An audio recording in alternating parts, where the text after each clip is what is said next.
Mayong gabi sa tanan players, coaches, families, fans, and students that are watching here tonight at CESAFI.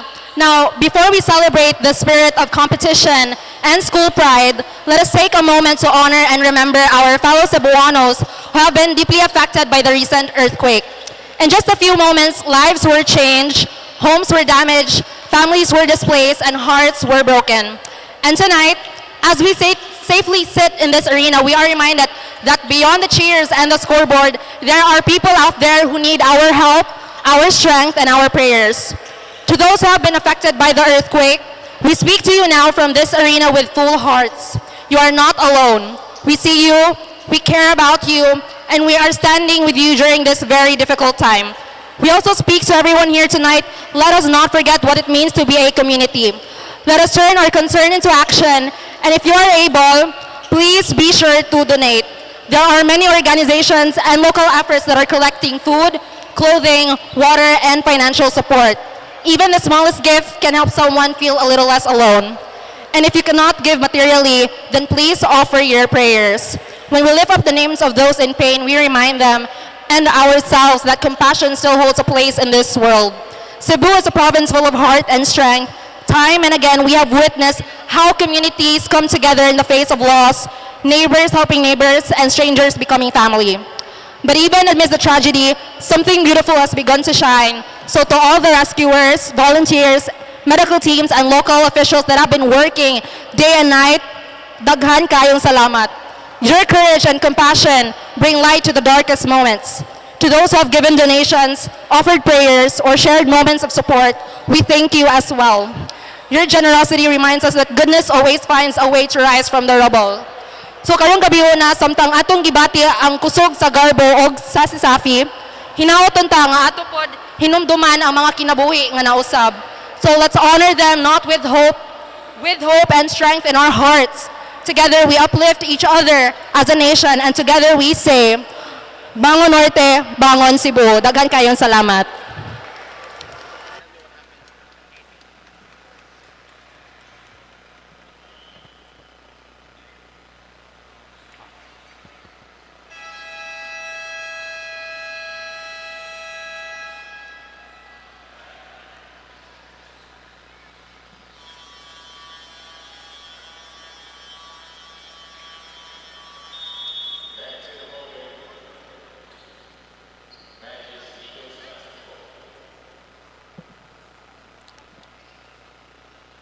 Back to the ball game we go, ladies and gentlemen. We are back.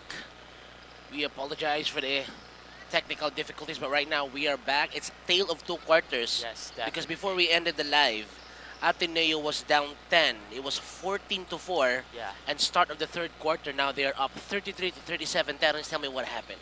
They now have the lead 37-33, David. And, you know, a couple of some offensive movements here for Ateneo. You know, a lot of three-point shots coming from Rasmo, from Basa. But, you know, USPF as well. They're also fighting back with those three-pointers. But again, Ateneo, they were just focused on the offensive end during that second quarter. But we'll see more of that right now as a foul is called right there. And it's basically, once again, a tale of two quarters, you know, for Ateneo. And at the first part of the first quarter, it seems that they were lost. Like, offensively, could not convert even from point-blank range. And then even on the fast break, on transition, could not convert. And even though the Baby Panthers would be stopped defensively, they cannot convert on the other end. But then here comes the second quarter. And you know what they say, never count out the heart of a champion. Definitely. And then Stricken Heart opened up with an offensive avalanche. And this is the score that we're seeing right now. Yes, and again, a couple of shots from them on the second quarter. You know, their mantra, one big fight. And they're still fighting right now. They have established the lead. But, you know, Ateneo, they're still trying to extend this lead even more. Yeah. And right now, it's USPF wants to get back on the driver's seat. Brigoli has hit a couple of shots. But now, right now, here comes Ateneo. Right now, they have a different swagger. They have that oomph right now. It's Lacson, top of the key. Dribble handoff. Doesn't do it. Another dribble handoff. They swing it to the corner. 9 seconds on the shot clock. Spins inside. Puts it up. No good. Baby Panthers in possession. And a tough one right there from both ends. And, you know, they've got, Ateneo have got a, you know, great ball movement. Right. But, again, the shot selection right there from the baseline just didn't really go in. But Right. still a good one coming from them. I mean, if you want me to be honest, like, early in the first quarter, we've seen really, really good ball movements from Ateneo. Yeah. But then they just couldn't convert. But right now, it's a different story as Baby Panthers miss on the three-pointer attempt. Here comes the champs. Cardenas, top of the key, dribble handoff. Chua goes behind the back, swings it. 10 seconds to shoot. Someone's got to pull the trigger. Sees an opening, puts it up, and that's blocked. Great anticipation right there by Magbato, you know, to get that block onto his side. But the ball stays on the side of Ateneo, you know, just to slow down the momentum that they're trying to build. Ito ang score, 33 to 37 in favor of Ateneo. They got possession, but only 5 seconds to pull that trigger. Yeah. It's still a couple of seconds right there to make a possession. Open corner three off the inbound. They get their own miss. Picks his pockets. Baby Panthers on a fast break. Here comes Cox. Steps back. Pass intercepted. Ateneo nagmamadali. Goes down. And here comes Baby Panthers once again. Great defensive efforts coming from both teams. They want to go to Brigoli at the logo. Will he pull the trigger? Yes, he will. Puts it up. Count that bucket. Champ Brigoli, ladies and gentlemen. Walang alinlangan with that challenge three-pointer hand in the face. It don't matter if you're Champ Brigoli. Add in some contact. One more shot at the free throw line. Crazy play. Definitely. He had a great look at the rim just right before the foul. He knows that it's going to go in. And, Right. you know, just a little, you know, flavor on that contact. And he tries to, you know, get that 4-point play on the line. Right. And that's the thing that I love to see, you know. Of course, if he goes inside but could not convert a 4-point play, but you know, if he goes inside, tries to go back to back, doesn't get it. But once again, if he goes inside, you know, Ateneo got height. That's why beat them with your shooting. Yeah. And then they get that rebound. Another chance for the Panthers. Puts it up, sticks it in. Back-to-back three-pointers for the Baby Panthers, ladies and gentlemen. Now they are back at the driver's seat. They are now back on the lead after those three-pointers. It's raining outside, but right now we're seeing it raining threes here for the Baby Panthers. Right. Now here comes Ateneo. 8 seconds on the shot clock. Backs him down. Swings it. Chua puts it up. Chua makes it. Nasty, nasty shot. Now Ateneo back with a 1-point lead. Chua answering back those three balls coming from USPF. That is, you know, some revenge right there. Hard Ateneo shot. now on the lead. Right. Back and forth we go, ladies and gentlemen. Here comes Saradaza. Spins, loses the handle, gets it right back, puts it up, in and out. And right now, here comes Ateneo. They want to get this bucket. Cardenas, they swing it to the corner. Here comes Basa. Spins, double teamed. They got numbers. Puts it up. No good, gets their own miss. Brigoli still could not get it. But great interior defense right there by Ateneo, and you know, just to stop that second chance bucket from Bigoli. But Right. again, Panthers here quite struggling with the shooting already after those 2 threes. Here comes Lozano. Cardenas, top of the key, 6 seconds on the shot clock. Loses the handle, and that's going to be a traveling call. You see the shuffle to the feet. That's an automatic call. Once again, Baby Panthers defense from the opening tip until now. Superb. Just how they converted, but let's pass it on to our courtside reporter, Luis.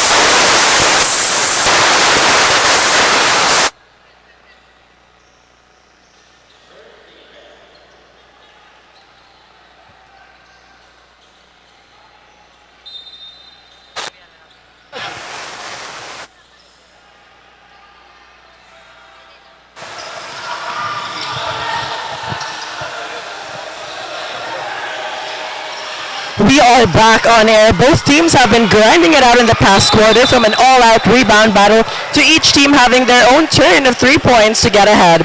With teams neck and neck, the Baby Panthers were reminded to be strategic and get back on their ball handling game. Baby Panthers, De Los Reyes and Brigoli have been leading the 3-point charge to reclaim the lead, all while the Magis Eagles have countered with Chua and Suiko, turning the tide for the game to now be in favor of the Magis Eagles. Moreover, Coach Romel from the Magis Eagles advised the team to work on boxing out and to take the sprint as soon as the ball is in their possession. It's still anyone's game with a single-digit lead at the moment. Will the Baby Panthers ground the Magis Eagles, or will it be a glorious fight for the hunt? Back to you, Terrence and David. Thank you so much for that report, Luis. And I do agree, no? It has been Brigoli and De Los Santos leading the charge. One could say they could be the Splash Brothers for this game for the Baby Panthers. And actually, they're the ones who wheeled this team, no, for like a brief moment back in the driver's seat. But now it's Ateneo, also players like Chua, you know, for great contributors on the offensive end. Yeah, and as what you've said earlier, Brigoli and De Los Santos has been on the driver's seat for USPF. You know, Brigoli has that history of a shooter from last season, again, together with his teammate who's now in the Jaguars, that's Gonzalez. Yeah. And he's still showing it off right now, his range from the line. Now it's Marco Lozano shooting for the Baby Panthers. Could have tied the ball game with that shot. But now here comes Ateneo. They go to the big man, top of the key. Bounce pass inside, another extra pass. And there's going to be a foul. Yeah, that was great vision coming from John Ray Resho. No, on towards his teammate down low. And I believe that is Dio Gonzalez, who is now on the line. There was some great look right there, great dime. Again, the chemistry that both teammates have in the bag during that play. But right now, they're on the line here. Will shoot free throws.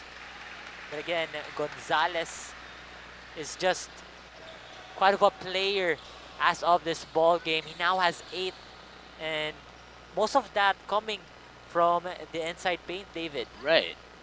And you know, this game has always been a big man's world. Yeah. And so, you know, if you dominate inside the paint, just like what they did right there, Exhibit A, and it translates to the scoreboard, 39-43. Yeah, and great put back right there by Resho. There's USPF here. They still have that shooting momentum, but again, it's the selection. Now here comes Panther Cox, walang alinlangan. Puts it up back again, but just gonna be blocked 3rd time. A charm, yes sir, and you count that bucket.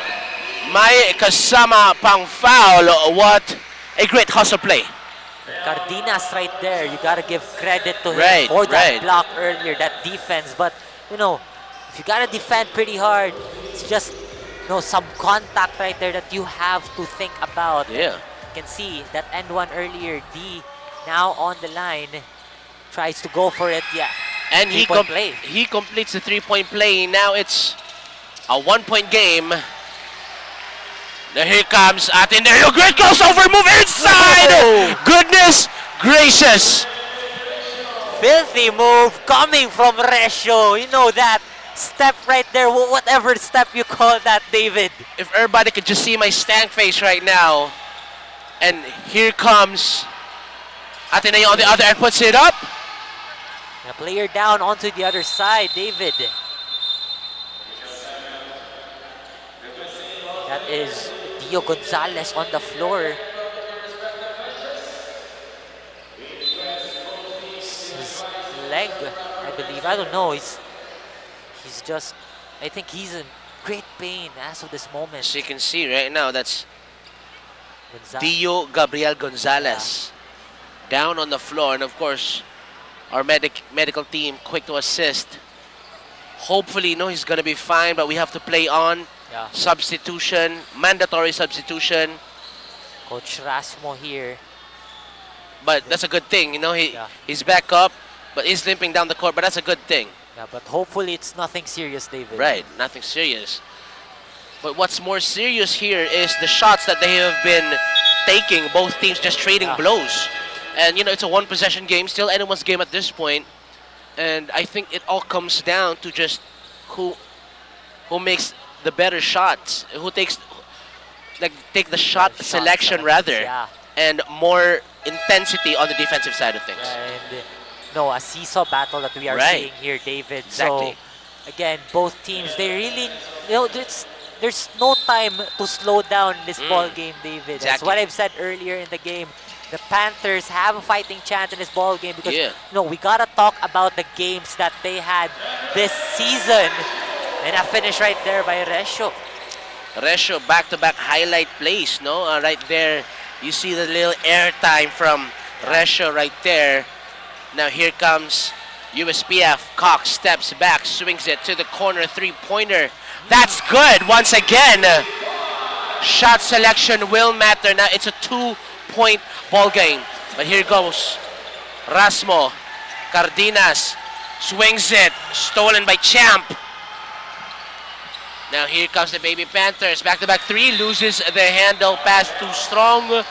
I would have flipped out of my chair if that shot went in because that's going to be back-to-back buckets. And then the Panthers will get the lead back. Yeah, and you know, Sido lost it, and you know, just quite pressure on that one because you know, Brigoli has that momentum in him already. You know, he's just trying to tell his teammates to calm down. But again, a mishap right there on the receiving end.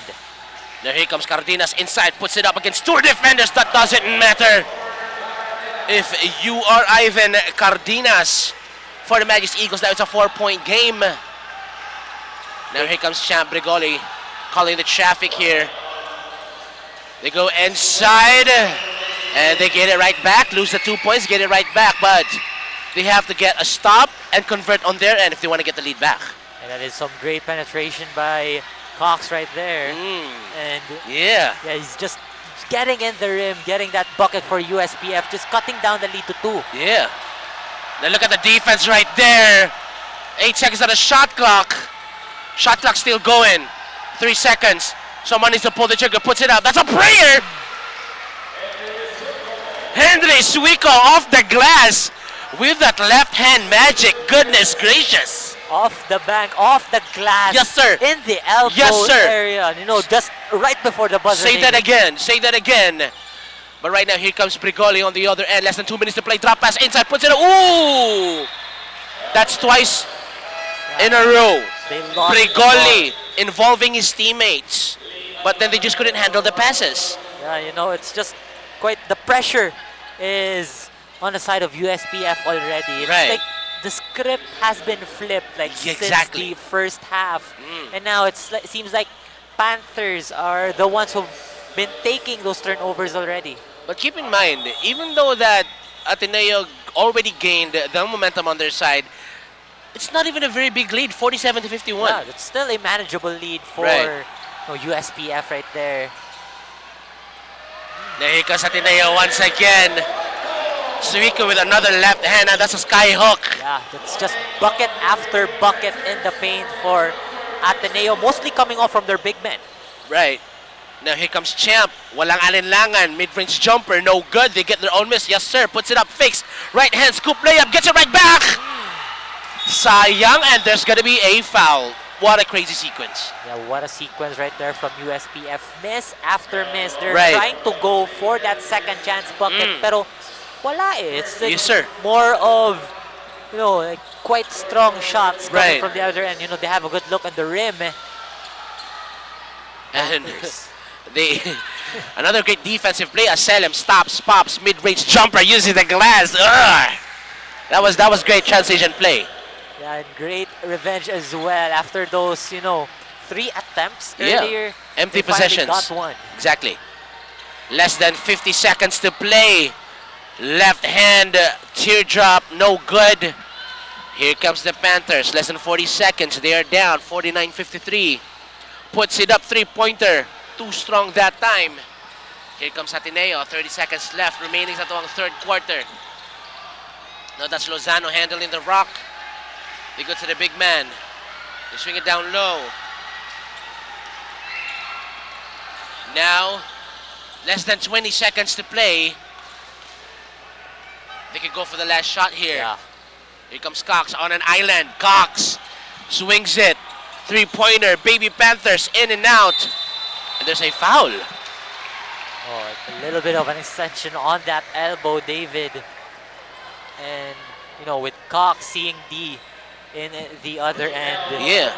No, they've got connection right there, but it seems like no, D wasn't just quite in the rim during that shot. Yes, sir. But 2.8 seconds. Brigoli on the line. Yeah. I mean, like, it's going to be an easy work for him. Been under pressure. Yeah. Been on these big moments. You know? Especially that UCLM game from last season. I remember that. Yeah, it was us. I was shouting my lungs off Definitely. during that game. I think we went to overtime that game. Yeah, it went to overtime. Yeah, it went overtime. It And was a I was just shouting at the top of my lungs. Like, it just didn't matter to me no more. It didn't really matter to me no more. Games like that, you know, makes me want to do this. Yeah. You know what I mean? And after 3 quarters, ang tuwang score 49-53 in favor of Ateneo, and we'll be right back for the 4th quarter.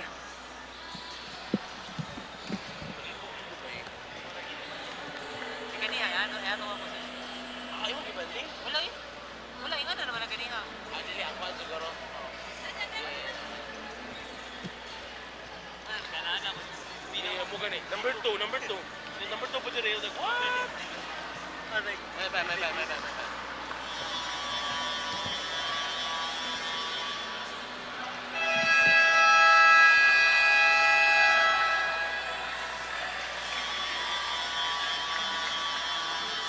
I know this song.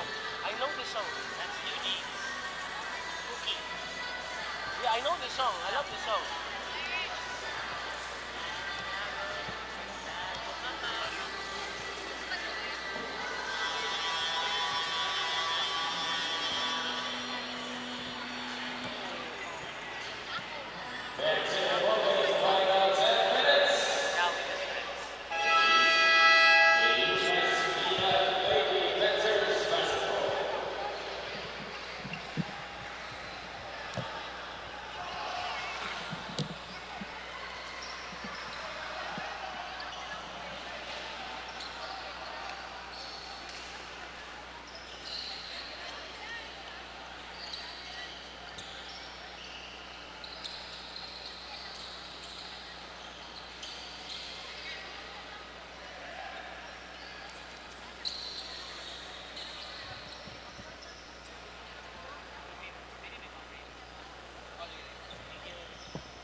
Ladies and gentlemen, back to the ball game we go. Final 10 minutes on the way. Will Ateneo get win number 2? Well, that answer will be questioned tonight. Or will Panthers get their third win for the season? A quick backdoor cut to the corner. Could they get a 3-pointer? They fight for the possession. Puts it up, uses the glass, and that time that's D. Listen, USPF opening this quarter on their side. They're still trailing by 2 points, and Ateneo as well. They are looking to maintain the lead here because this is the 4th and final quarter. Anything can happen, most especially in crunch time minutes. Exactly. And right now for Ateneo, it's Suico scoring double digits. He's got 10, and D got 10. Yeah. But right now, it's 2 seconds on the shot clock. Puts it up. Once again, great defensive outing from Ateneo. And here comes the champs. Cardenas handling the rock. Sees an opening, goes inside, stops. Loses the handle, but swings it. Mid-range jumper from Cardenas, in and out. And here comes the Baby Panthers. Now that's D. Nagmamadali. D puts it up. Drop pass, extra pass. But it's too strong that time. Yes, and Again, the Panthers here, they gotta regulate or they gotta slow down Exactly. with their turnovers Yeah. because we've seen a couple of that in this third quarter, like most especially in the third quarter. but Right. A little bit of in the second quarter as Yeah. well. But right now, it's just some sort of fixing because fourth and final quarter we go. It's now or never in this ball game. I mean, like at this point, there's no room for error. Yeah. And then you know what I'm saying? Like, if you're Ateneo, you gotta come clean. Like convert on the other end and get a stop on the other end as they go inside. That's Lian Kent Basa. Right scoop layup inside the lane. Great shot. Yes, and you can see the elevation that he got right there. Little Just airtime right there. A Yeah. little bit of airtime to have that bucket secured on their side. It's a 4-point game. Wild pass. And Panthers will get possession. And, Or there's a foul. Yeah. And the Panthers, they should not waste this kind of opportunity Yeah. on their side because you can see the lead. It's just a 4-point lead, and Right. we still have 8 minutes. That's a couple of time to decide a good shot selection to drain it and possibly cut down the lead and take the lead in the next few minutes. Exactly. Now this is Selim. Bounce pass inside, fakes, puts it up and one. Count that bucket. Great pick and roll play right there. That's Dave Matthew Ricodo, the big man. Yes. Had a good game, has a good outing tonight. Yeah. And I think, the squad expects more from him. Definitely, and Ricardo doing big man things Exactly. after that end one play and converts the 3-point converts it, play as yeah. well. And as what I've said earlier, David, the one we saw earlier, they gotta take some high percentage shots. No room for error here. Yeah. So you don't gotta chuck in some threes. 6 points for Dave Ricodo as Ateneo misses the shot inside. There he goes the Baby Panthers. Once again has a chance to get that lead back. Now that's Selim on an island. Swings it to the opposite corner. D thought about the three-pointer. Dribble handoff. Champ Brigoli. Puts it up. Brigoli. Too strong that time. Here comes Ateneo. And just what I've talked about earlier, there is no time, there's no room to chuck in some Wild threes. pointers. Yeah, wild Wild threes. But I can't blame Brigoli because he has that confidence. I mean, he has a green light from the coach as well. Definitely. Yeah. The coach has great trust in him because, we've seen a couple of shots like that sinking in. Time and time again. Yeah. And now a timeout here for Ateneo. They gotta talk things over here, David. 54-55 is our score, and we'll be right back after the timeout. Ang sarap gumising sa umaga sa tuwing naaamoy na ang luto ni nanay, ang daing at tinapay at lalong-lalo na Virginia hot dogs, wala nang ang ibang gusto. Virginia hot dogs, ito ang baon kong paborito. Basta hotdog, Virginia. Daddy alert. Two of them. One for you, one for me? One for you, one for Daddy?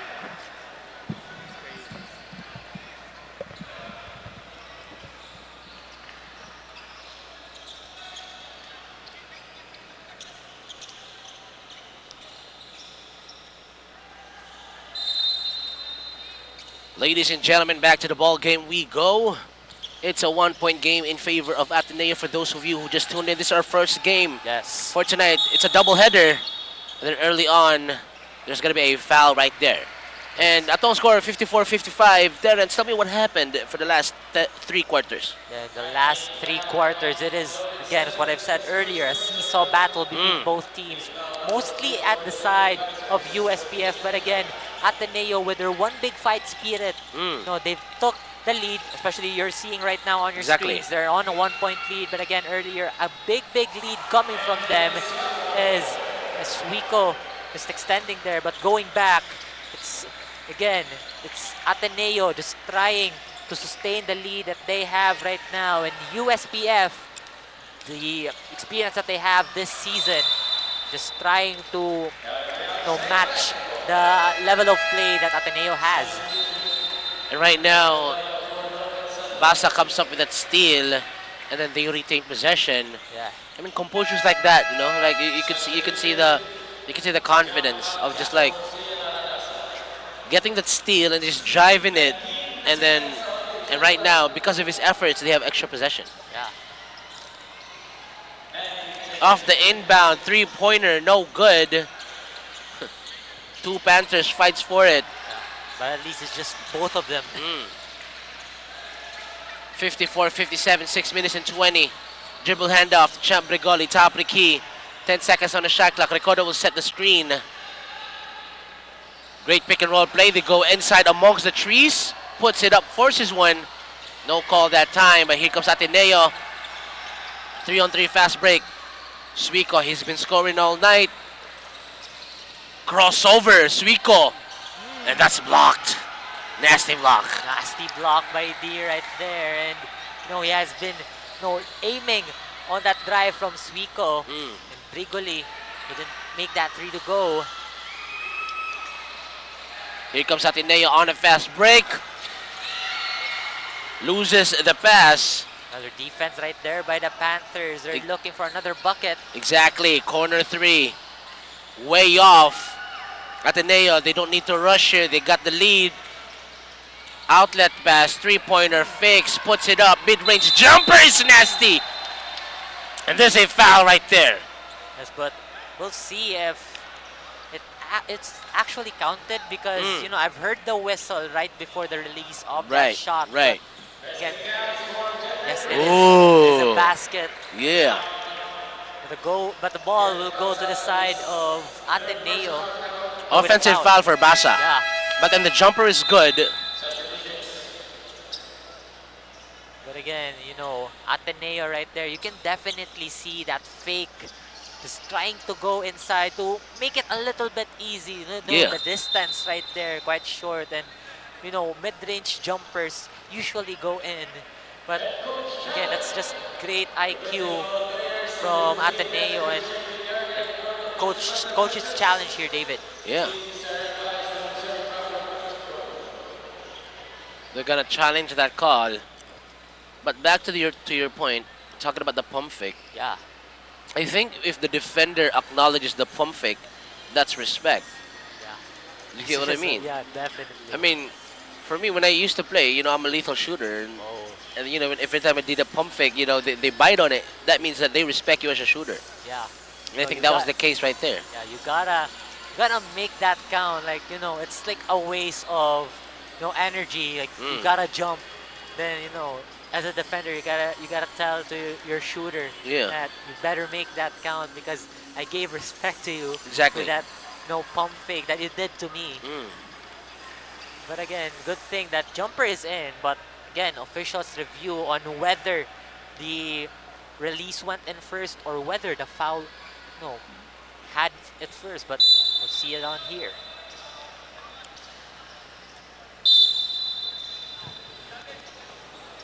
Upon review, Judges Eagles head coach challenge was successful. Number 1, Kent Basa, his third. 30 foul. And that coach's challenge by Coach Romel Rasmo was unsuccessful, and it's still the same decision that the officials had earlier. Basa foul, and the possession goes to the side of USPF. Here comes the Baby Panthers, 54-59. They swing it to Cox, top of the key, on an island. Waits for the screen, finally gets it. Pick and roll play with D. They retain possession, but 7 seconds to pull that trigger. Just a great hold off right there by Resho.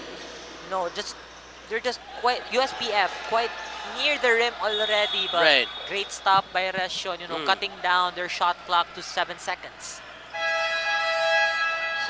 Champ Brigoli goes back in for the Baby Panthers. And let's see if they're gonna make this work. 7 seconds to pull that trigger. Here comes the Baby Panthers. They swing it. Brigoli thought about it. They swing it to the corner, and that's gonna be blocked. Just back-to-back defensive plays from Resio. Yeah. Just trying to hold off that offensive play that the Baby Panthers are trying to draw up in the sequence. They have 3 seconds on the shot clock. Now, 3 seconds is gonna be a steal. Basa, no man to beat, puts it up. Easy bucket Definitely. for Kent Basa. USPF calls for time here, and we'll be right back after a very short one.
Ladies and gentlemen, back to the ball game. We go out to a score of 54-61 in favor of the champs.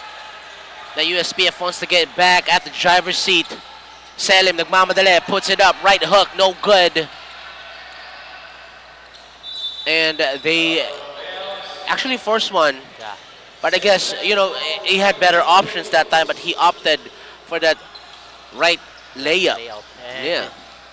Quite of a defense right there by Ateneo. He's just trying to put out his luck on that offensive attempt. Yeah.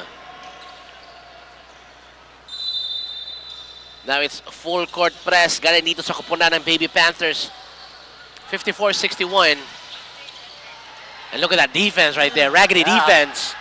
But you have to outrun your defenders. 8-second violation. Great defensive efforts. Acknowledged. Yeah, clamps going in for USPF Baby Panthers on that one. They were able to hold off the receiver in that inbound and just taking their time and trying to let Ateneo forget that the ball is on their side and they have to cross it over to the other end. Here comes the Panthers. They are down 54-61 on an island. They swing it to Cox. 5 seconds to shoot. Stops, puts it up, right hand scoop layup. That's good. 56-61. Yeah, great job creating space right there by Cox. Using that other foot, the length of his foot that he got right there. Now it's Cardenas top of the key. Dribble handoff. 10 seconds on the shot clock. Crosses over. Basa, extra pass inside, stolen. Now here comes Champ Brigoli, 1 man to beat, stops. Tries to go for that alley-oop, or was that even a shot? Brigoli but he's limping down the court right now. And they convert on the other end. Quite unfortunate on that sequence by Brigoli, just far off the left side, trying to shoot the ball, and he got quite hurt. I think he's still checking on his ankle. Yeah, he's still limping right now. Yeah. But they decide to play on 3 minutes. Cox puts it up. 3 minutes and 15. I guess they want to deliver some haymakers, but pass too strong that time. Definitely, and they want a quick one on that sequence, but USPF here trying to make some changes after Brigoli got hurt. You can see that hindi na siya bumabalik on the other end. We'll see here USPF. Now that's Cox. Tries to go for that alley-oop. They get it right back. Tries to put it up. No good. Things aren't working so far for the Panthers. As you can see, Ateneo with the lead right now. Cardenas with a dribble handoff. Now that's Suiko. He's been scoring all night, 𝐂𝐄𝐒𝐄, and he's fouled. And again, Ateneo here, they're trying to go for that bucket, but speaking of bucket, let us head on to our courtside reporter for some points here to note at. What do you have there, Luis?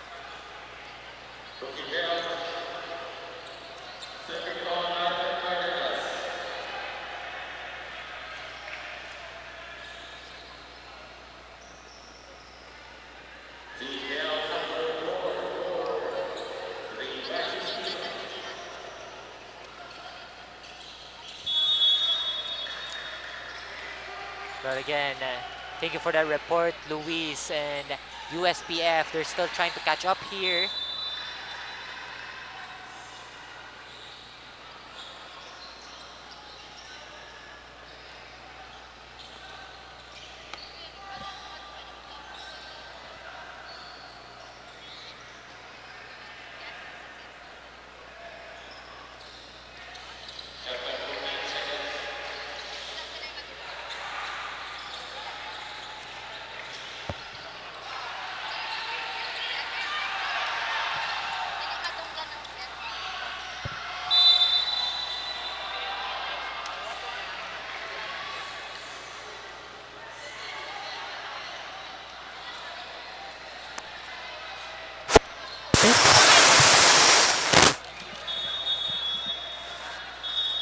And sorry for the technical difficulties right there on the side of the CSR, but again, we'll check on the game that we have today, David.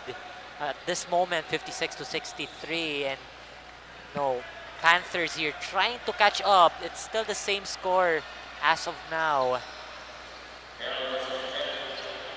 But right now, no, we explained earlier that in this final quarter, there got to be no more errors. And for USPF, they have faltered down. Yeah, you know, for the first 3 quarters, they have been so good. But right now, when it matters the most, you know, in the 4th and final quarter, the last 10 minutes of the ball game, they kind of really folded into just kind of forcing shots and making those turnovers, those costly turnovers. And I think that has been the recipe for Ateneo to take advantage of and to get back on this lead that they have. But still, no, 2 minutes 20, 57-63. If they have no more errors from here on out, I think they're gonna get their second win of the season. Definitely, and no, Ateneo here, they're just really doing it well. Panthers, again, as what you've said, just forcing the shots here. Exactly what exactly. Yeah, there you go.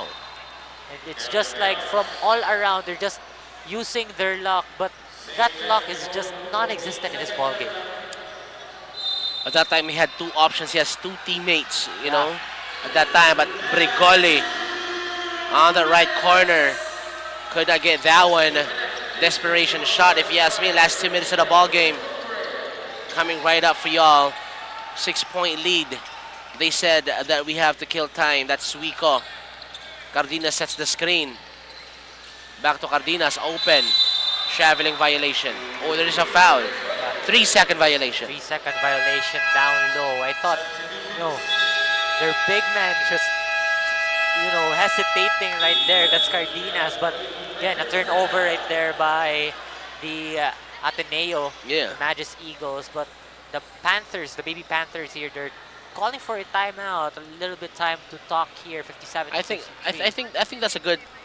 I think that's a good timeout right there because, you know, they do have, you know, time to talk things out. They could probably do like a quick 3-pointer off the inbound and then just get like a defense.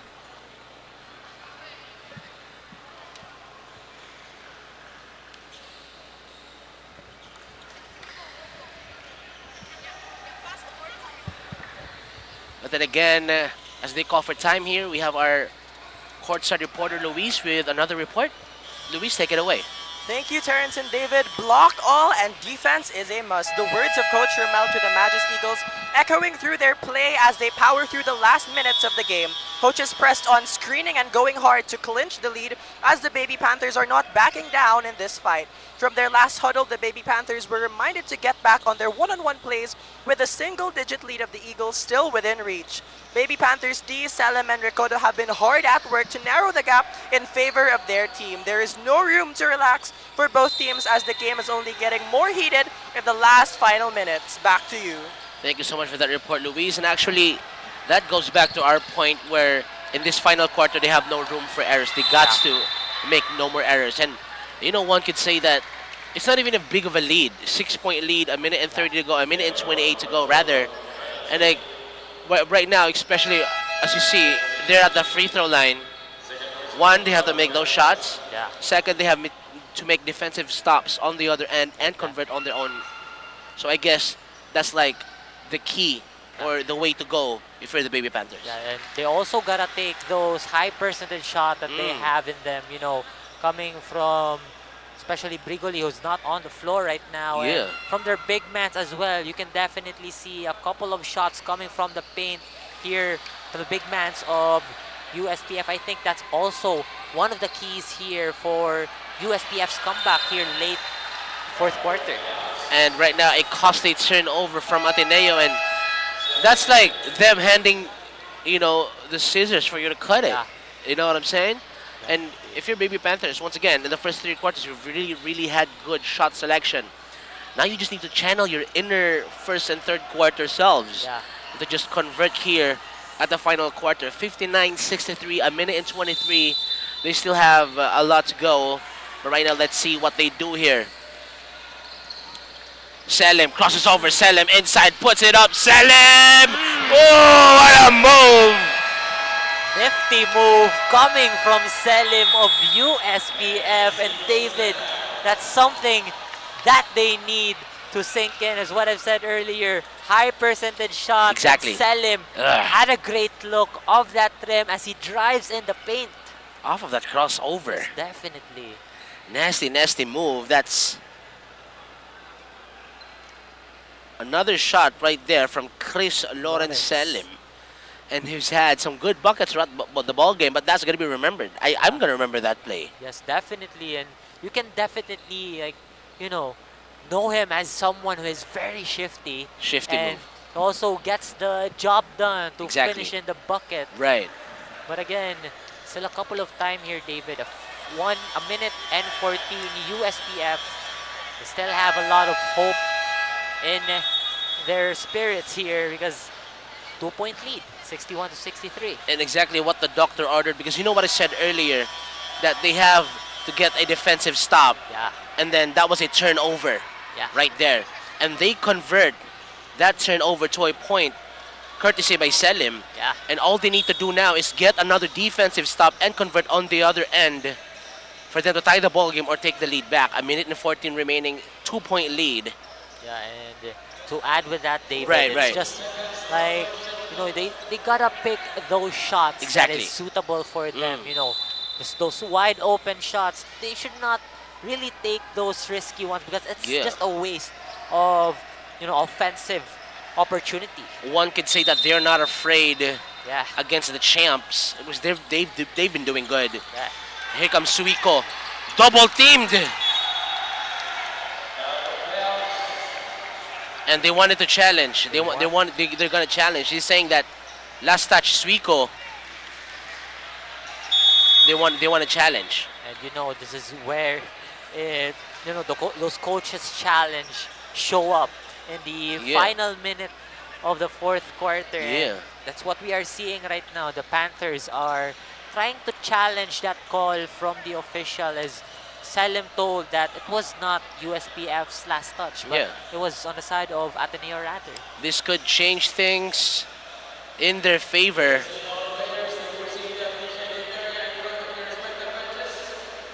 It's a pivotal moment if you ask me, because if they really wasn't last touch, they could get the possession back. Yeah.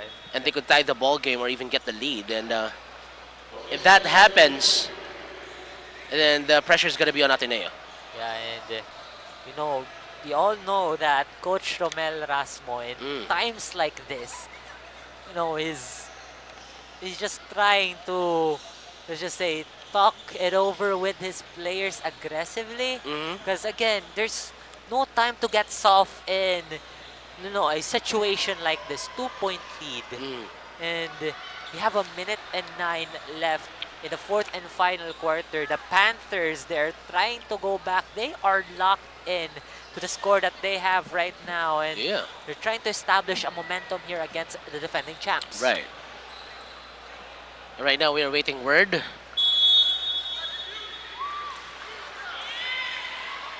They will stay on the side of Ateneo.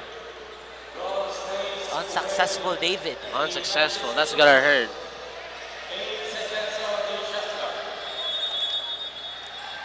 Eight seconds on the shot clock.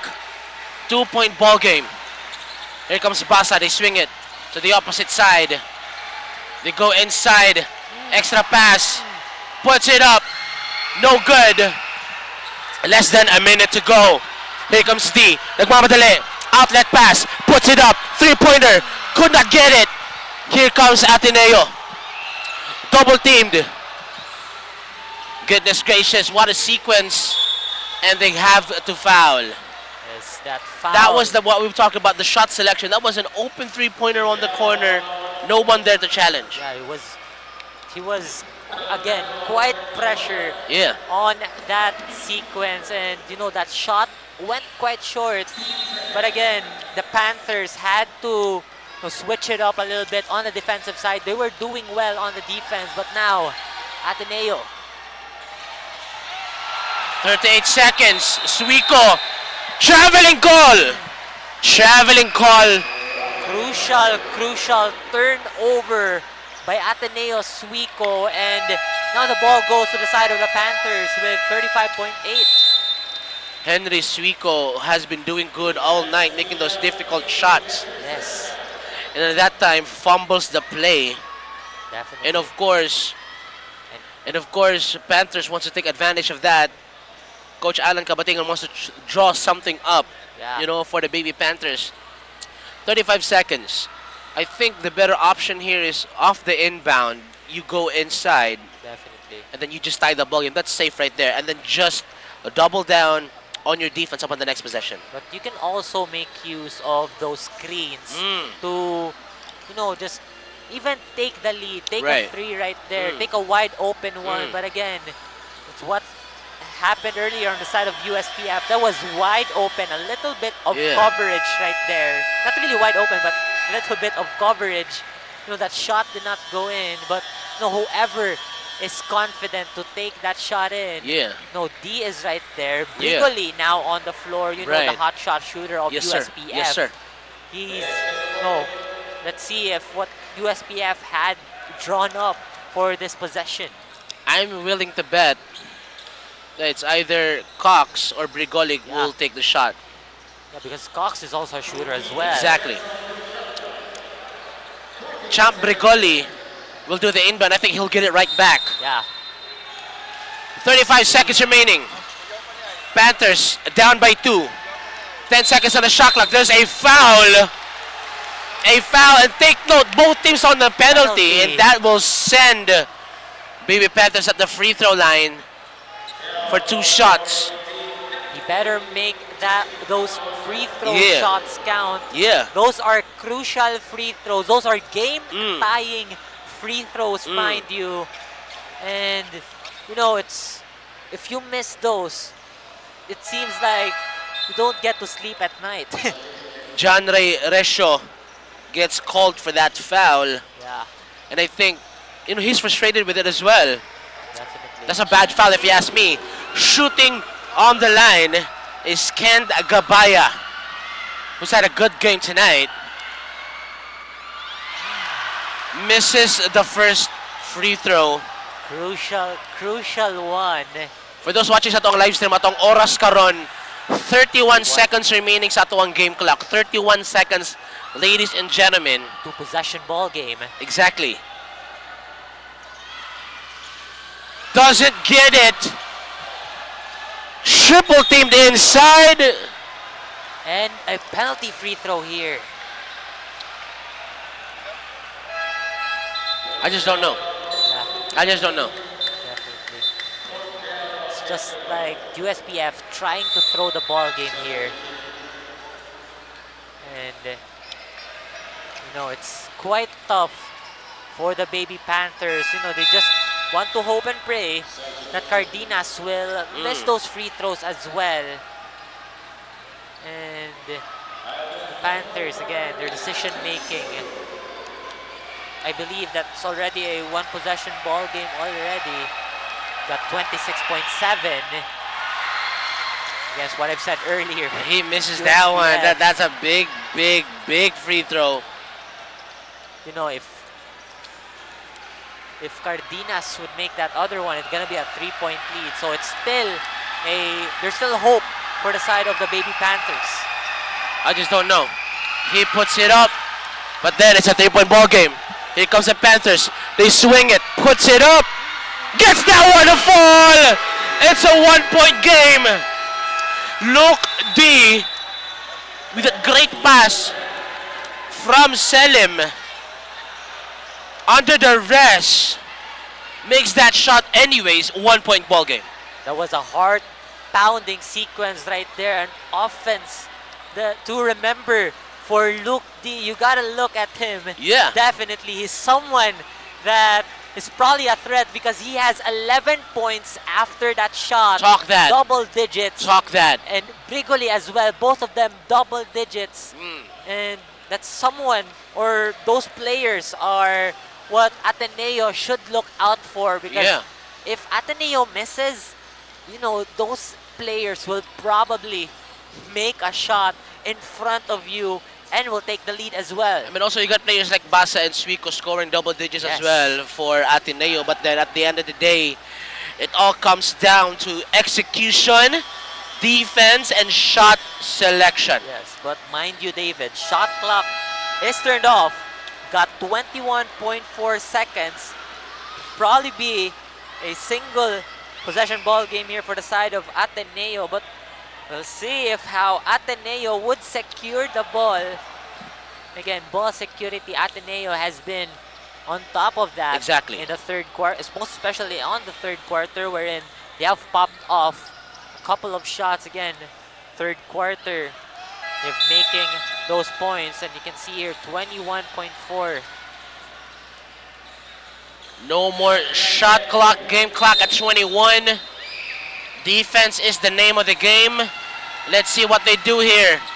Ateneo. Suico ins. Oh! Traveling call! Ladies and gentlemen. That one is a crucial call for Ateneo. That was Resho, by the way. Resho, who has been showing up as well. He has 8 points currently. Now here comes the Baby Panthers. Down by 1. 18 seconds left. Here comes Selim. Nagmamadali. Luke D sets the screen. Selim inside. And it's blocked. Gets it right back. 9 seconds remaining. Brigoli puts it up. No good. 5 seconds on the clock. And they have to foul Basa. What a crazy sequence. 2 shots from the Baby Panthers. Just could not convert. And I do hope that we got a replay of that block. Because again, as what you've said, David, that was a crazy sequence that we had earlier. That shot from Brigoli. Wow. From way downtown. Wow. Did not go in. Wow. It's a crucial one. And you can see It's a total nail biter. Another Ateneo player hurt. That's Suico. He needs to get subbed out the game. Yeah. He has 12 points. So again, that was a crazy one for the side of USPF. We just got out of our seats, David. Shooting in the line is the top scorer for Ateneo. That's Lian Kent Basa, which misses the first free throw attempt. I don't know. I'm holding on to my seat right now, but if something happens, I'm just gonna flip. I'm gonna flip, mga kaibigan. Definitely. That's a Game crazy clock, one. 3.1 seconds remaining. As you can see, Basa biggest shot of the night for this kid right here. 14 points, never rattled. See it here. Gets that one. It's a 2-point ball game here, David. We'll see.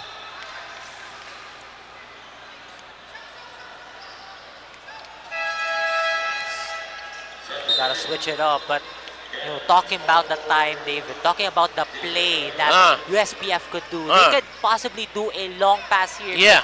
We got 3.1 seconds left. A quick shot from a quick long-range shot. 2 seconds remain. 2-point ball game, 3.1 seconds. They have to get a shot. Puts it up. Misses. Look, they misses the game-winning shot. And Ateneo will get their second win of the season. What a ball game. A thriller ball game, David, as what I've said. Seesaw battle between both teams from the very first to the fourth quarter. USPF are still showing that spirit despite, their win from their last game. But right now, the game goes to Ateneo's side. They have been doing it pretty well, most especially on the offensive side in the second half, mind you.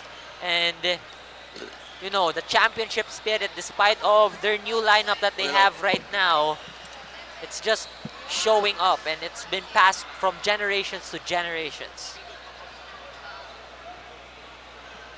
But right now, we'll head on to the university hymn of Ateneo.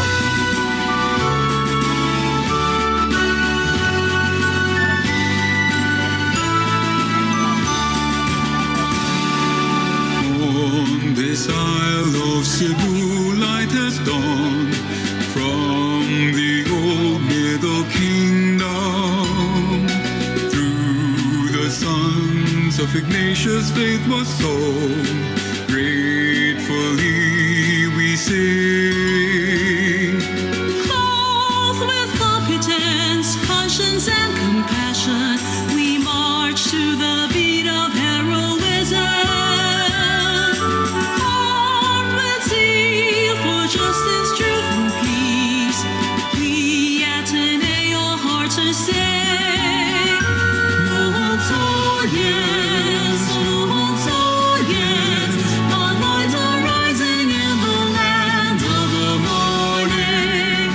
Lord's all yes, Lord's all yes, we bring your light to banish darkness in the world. Lord's all yes, Lord's all yes, we seek to be your light and keep hearts burning. Lord's all yes, Lord's all yes, we are your hearts igniting all the world.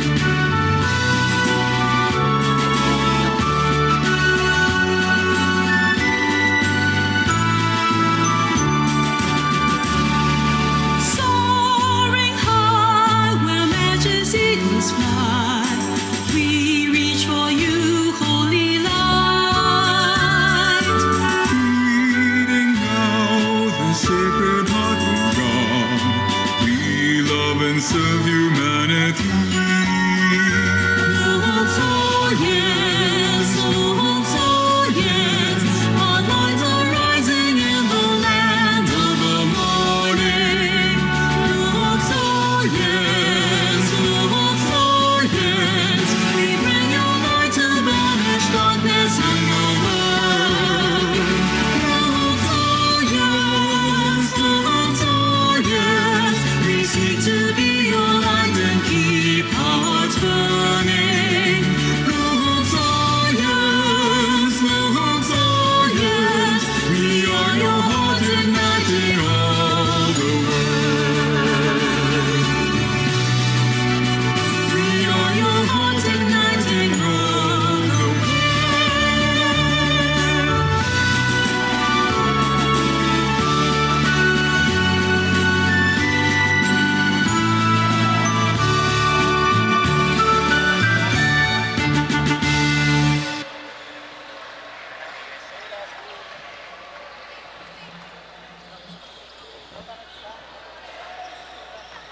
And you can see here our post-game stats after that crazy, crazy game. Yeah. 63-65 is our score. Ateneo, they take the W here, their second consecutive win after that win in their first game Like against this. USJR. And you can see here our field goal percentage, Ateneo leading 40%. They have been shooting lights out right there, just above average. And you can see here, it's just them leading, especially on the rebounding department, 57 out of 49 for the side of USPF, just out-rebounding right there. They've been working pretty well on all departments. And for me, it's just like the turnovers goes to Ateneo, 26 to 13, and I think that's a big, big discrepancy. Yeah. But then again, you know, like they still somehow pulled it off. Yeah. And for me, that's really commendable enough, knowing that if you had more turnovers, that means Baby Panthers, USPF had more possession. More possession and more chances as well. Exactly, but then again, 27% shooting as a team. 23 out of 84. And I think they're going to hear a handful from the coach, knowing that you have to nail those shots. Yeah. And at first, you know, they had good shot selection.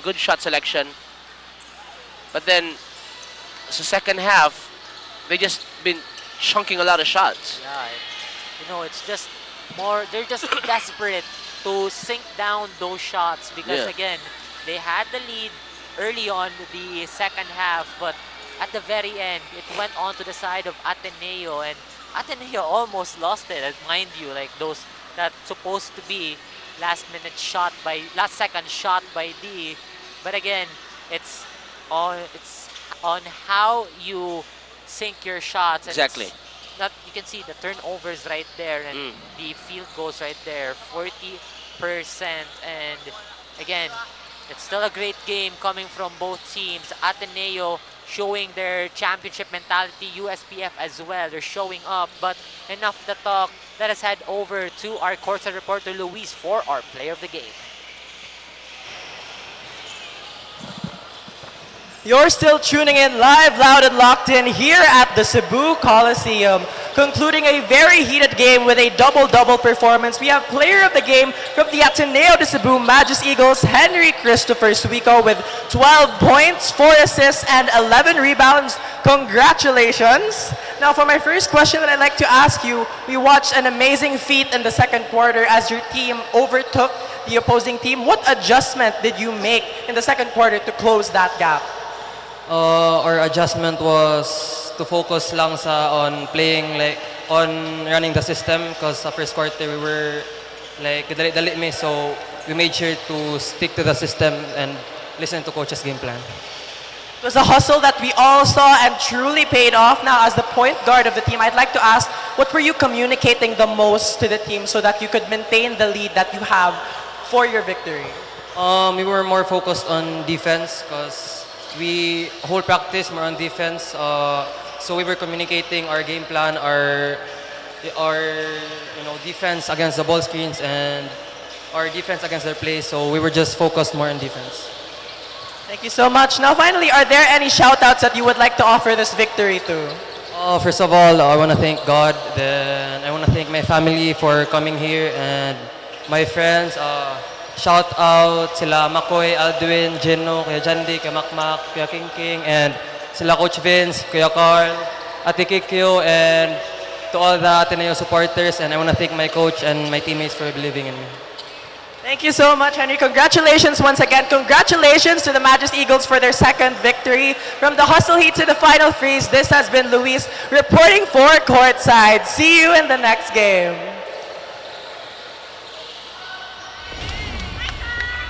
Rules, we make them.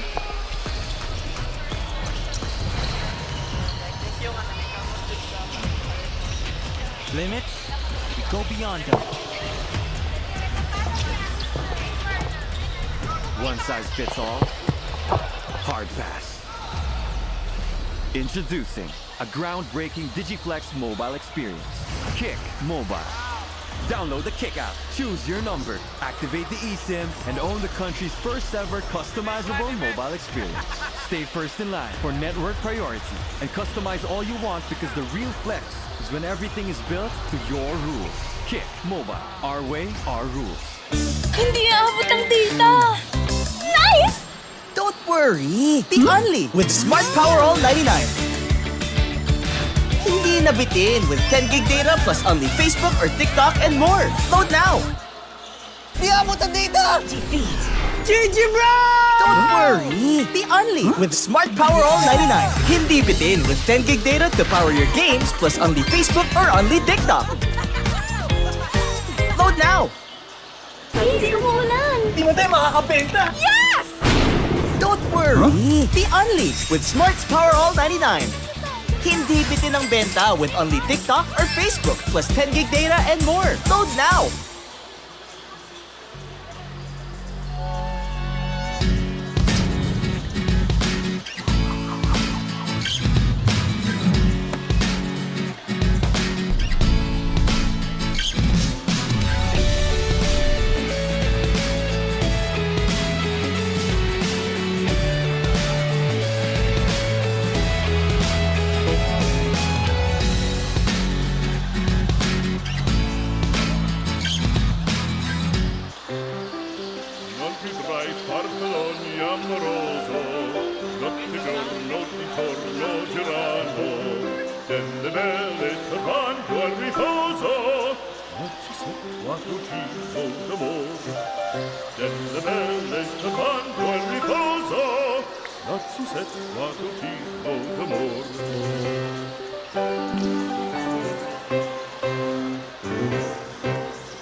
Every land is the same, but what we do with it separates a builder from a master. To us, it is more than just creating space. It's about building places where dreams can become reality. Where businesses have room to grow, passions have its corner to thrive in. Every milestone has a space for it to happen. We put our heart into every project, and we are committed to deliver the extraordinary time and time again. With masterful leadership, a wide array of quality development, and 20 years of genuine real estate service, we're not just builders. We are landmasters. 20 years of masterful development.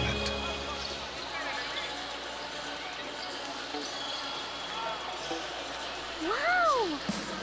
Sumakses dahil abot kaya? Uy! Sumakses dahil walang arte! Wow!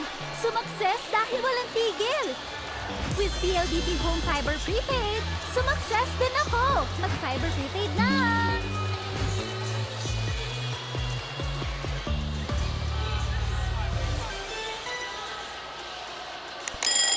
Ang sarap gumising sa umaga, sa tuwing naaamoy na ang luto ni nanay, ang daing at tinapay, at lalong-lalo na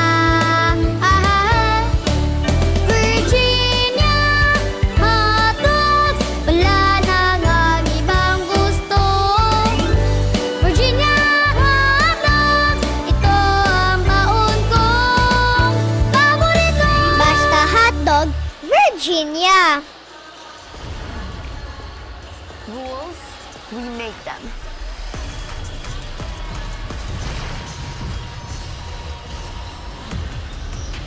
Limits, we go beyond them. One size fits all. Hard pass. Introducing a groundbreaking Digiflex mobile experience. Kick Mobile. Download the Kick app, choose your number, activate the eSIM, and own the country's first ever customizable mobile experience. Stay first in line for network priority and customize all you want because the real flex is when everything is built to your rules. Kick Mobile. Our way, our rules. Hindi aabot ang data! Nice! Don't worry! Be only with Smart Power All 99. Hindi nabitin with 10 gig data plus only Facebook or TikTok and more. Load now! Di abot ang data! GG bro! Don't worry! Be only with Smart Power All 99. Hindi bitin with 10 gig data to power your games plus only Facebook or only TikTok. Load now! Hindi umulan. Di mo tayo makakabenta! Yes! Don't worry!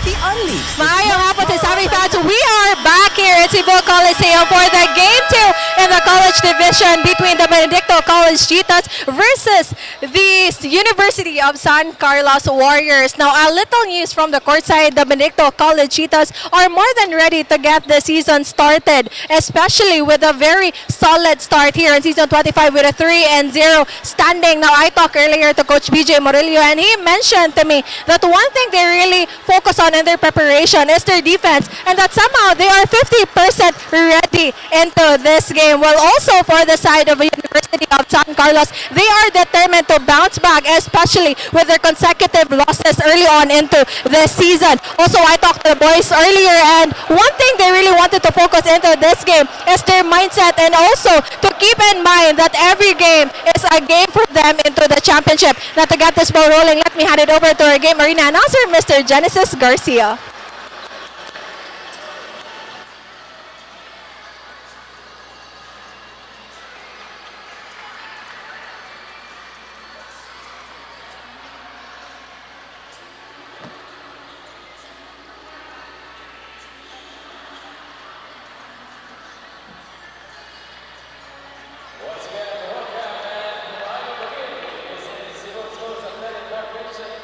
Incorporated Season 25. Tuesday night main event. It's college basketball action between the University of San Carlos Warriors against Benedicto College Cheetahs.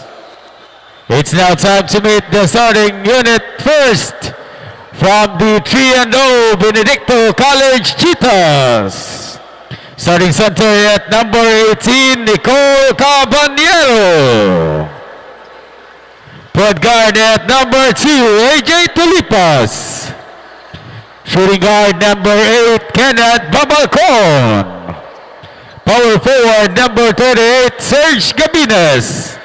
And the other forward at number 0, Dinrek Orgong. Head coach for the Benedicto Cheetahs is BJ Morillo.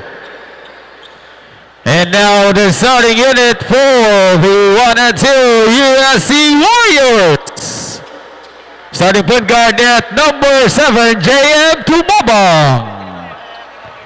To guard number 10, Jernel Tangkay.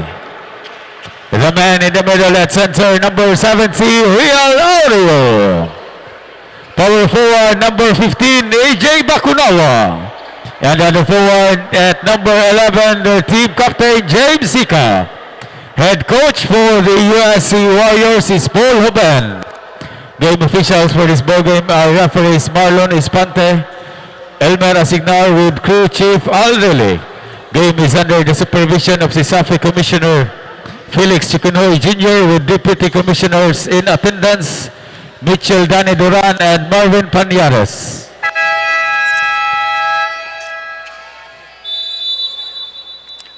And welcome back mga CESAFI fans, and good evening as well, as we are now on the second game of the day. We are now on the college division. USC Warriors going up against the Benedicto College Cheetahs, and the Cheetahs undefeated so far, 3-0. David, what do you expect in this matchup? Is USC, they have 2 losses, and Benedicto right now, they have 3 consecutive victories. I mean, for me, you know, Benedicto, ever since they joined the tournament, they've always been a dark horse of the competition. Yeah. And seeing where they're standing at right now is just that it's no surprise for me at all. For a matter of fact, on their second season, last season, they competed against the Jaguars for that bronze game, battle for third game. So, you know, I expect a lot. And I expect Benedicto right now to just even go to the semis again. Yeah. You know what I mean? And for San Carlos, for the Warriors, I've always said this. They're the coolest team out there. Yeah. They got the swagger, you know what I'm saying? They got the talent. But the thing that they lack is that they lack the the mentality to close the games. Yeah, And I think on the last stretch, that's what's the most important thing.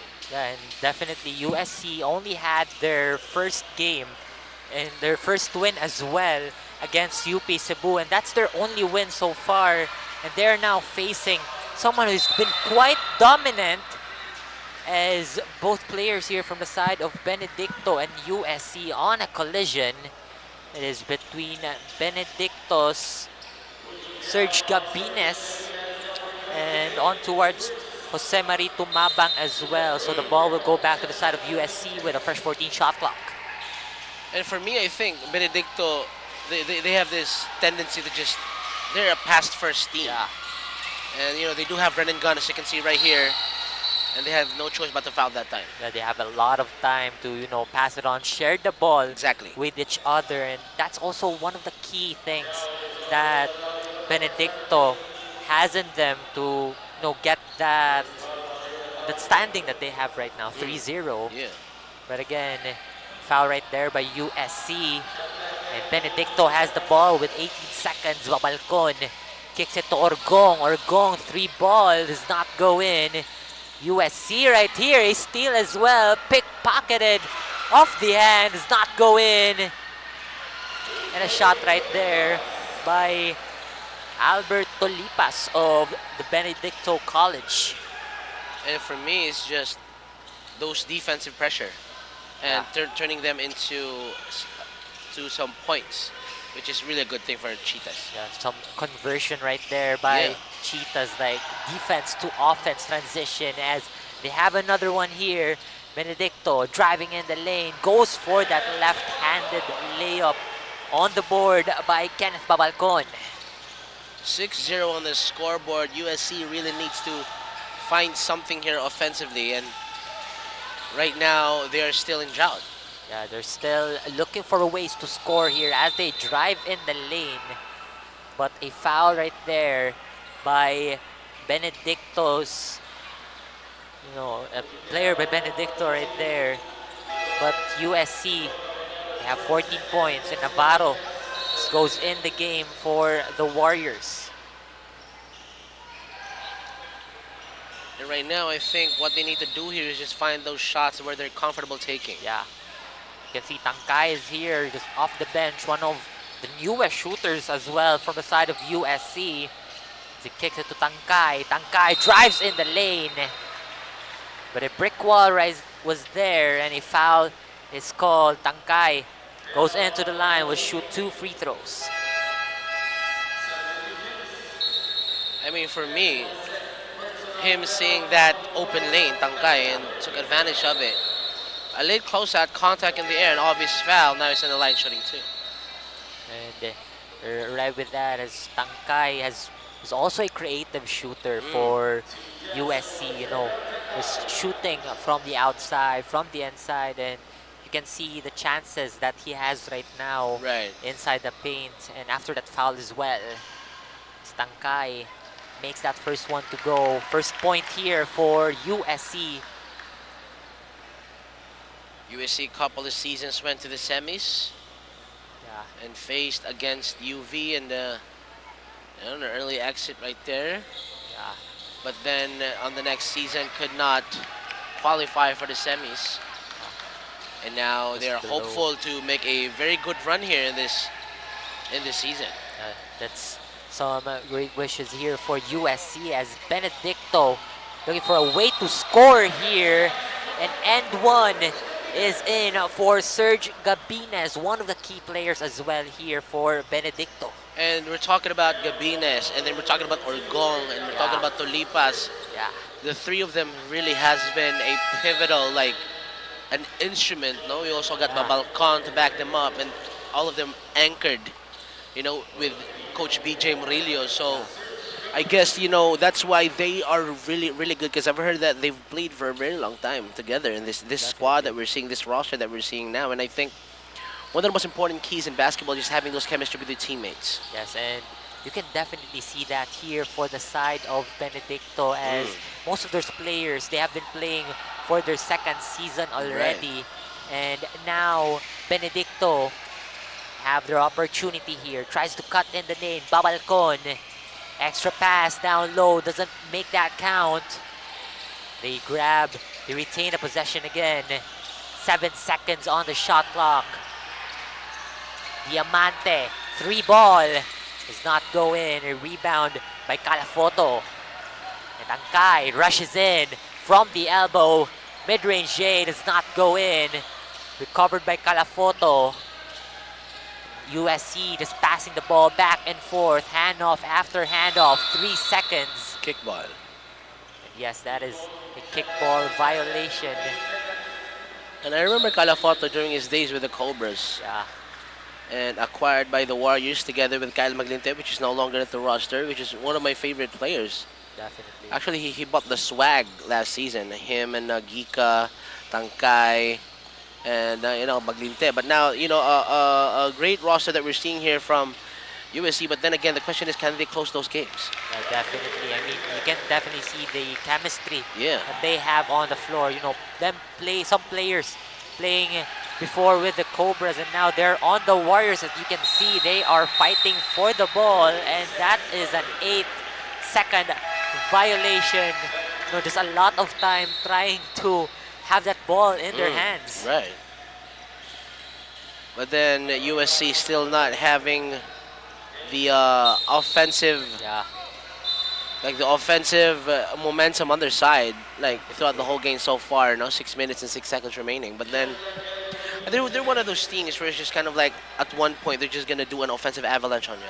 Yeah, it's just like their game against their first game against UP Cebu. Again, that was unexpected because a lot of people had their bets on, their chips on the side of UP Cebu. Also, which is a dark horse, by the way. Yeah. But right now, USC, they're just trying to get back on track.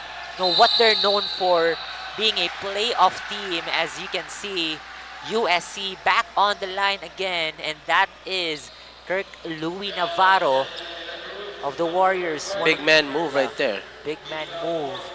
Was unable to convert it, and a shaky start here for the Warriors. And for me, I think the key for the Warriors here is just to get everyone involved. Yeah. They have to get that ball rotation over. I mean, they already got ball security and all that. They got good ball handlers, but then again, the involvement of all players in the court. Yeah, a couple of good ball handlers right there. As you can see, Enriquez holding up the ball for USC, one of the shifty players as well. They put it up from the elbow, and that is Emmanuel Akut of USC. And BC here trying to bite back as gets fouled. That is Orgong. It's not Orgong, rather, that is Babalcon. Yeah. One thing that I liked about Benedicto last season is that every time they go in transition, somehow at some point it ends with the alley-oop. Yeah. And they're the team who does frequently a lot of alley-oops, which is super entertaining to me because that's one of my favorite plays in basketball. Yeah, definitely. You can see the crowd on their feet. Right. There is a connection between both players, and that's a mid-air basket, mind you. You know, you can go for a dunk, you can go for a layup as well, as those shots from Babalcon does not go in. USC here, Maglinte passes it to Navarro, uses his body to drive in. He'll kick it to Akut. Once again, gets blocked.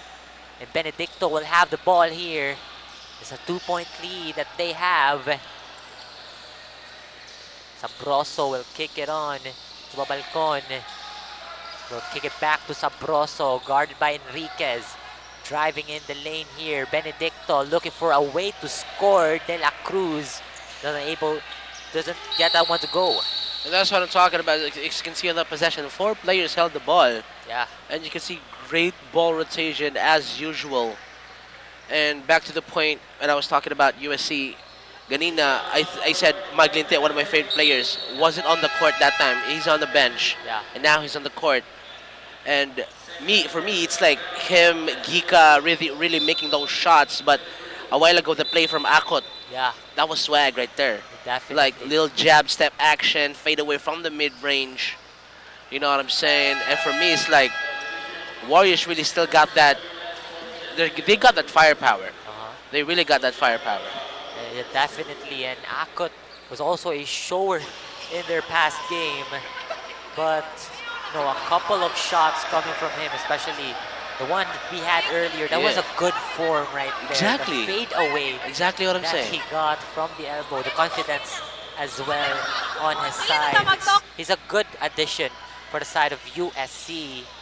And Calafoto missing that one as the ball goes to the side of Benedicto. Again, Benedicto here.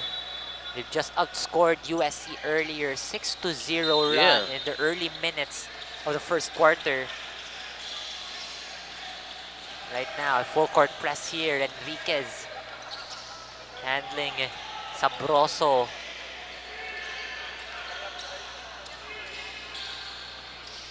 Now they're just kicking it onto each other.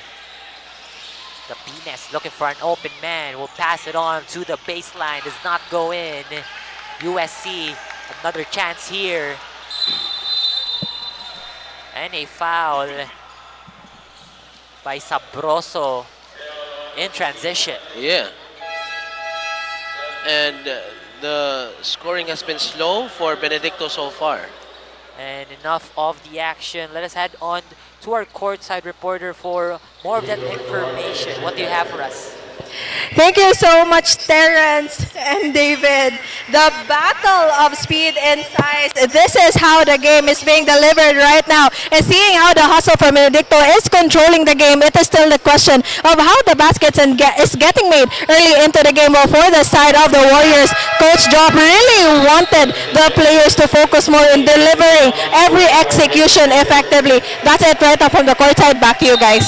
Thank you, Lindsay. And Benedicto here, they have a great start right here, but you can see here, David, on our scoreboard, a tie ball game, and USC on a run just right off There you go. 𝐂𝐄𝐒𝐄.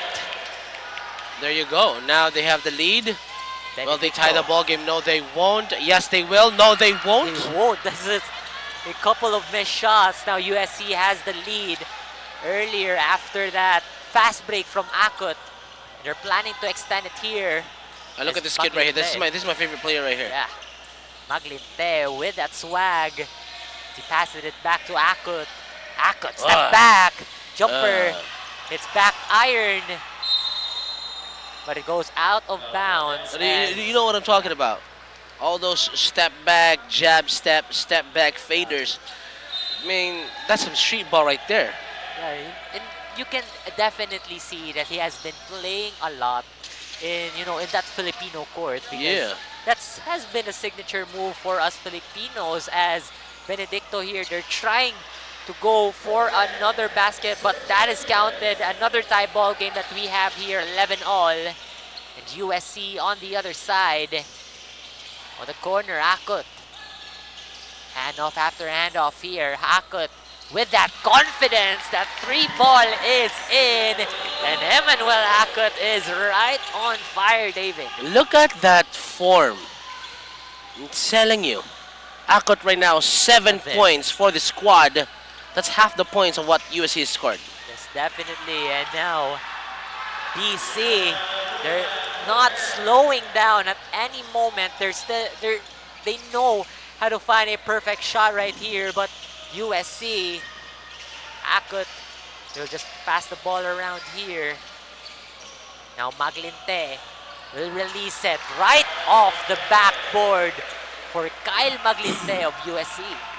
Now, do you see what I'm talking about? Yeah, the difference of the plays. So you can see Benedicto, simple putback, just some simple layups. Yeah, but then you see USC, flashy plays. That's what I've been talking about.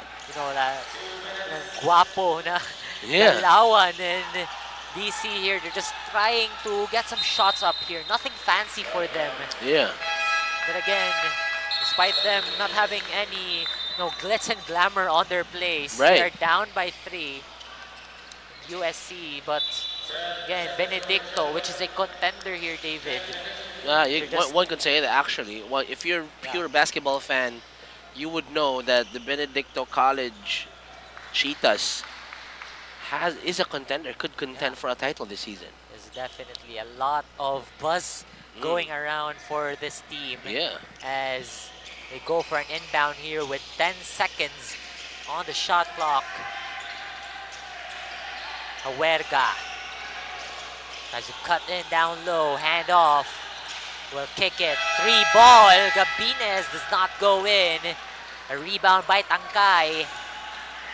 𝐂𝐃𝐒𝐒𝐃 rushing it in. Over 2 men. Gets blocked. But a follow-up right there does not go in as well.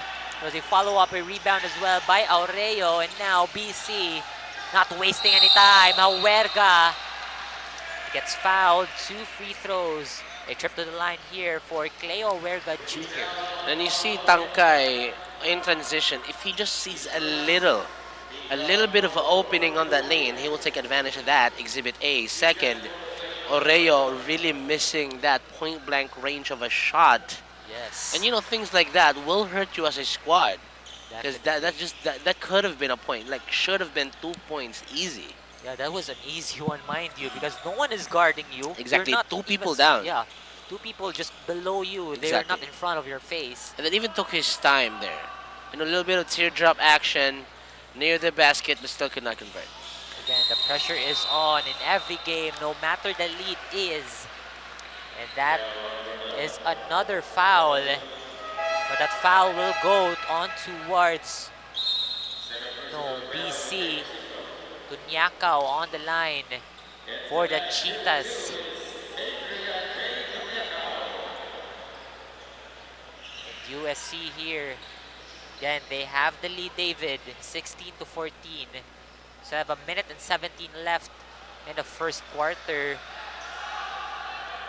And you know, David, the free throw shooting here, you know, it really matters the most. Yeah. And you know, a couple of free throws that BC have been missing in a while. And you know, what do you want to talk about those free throws?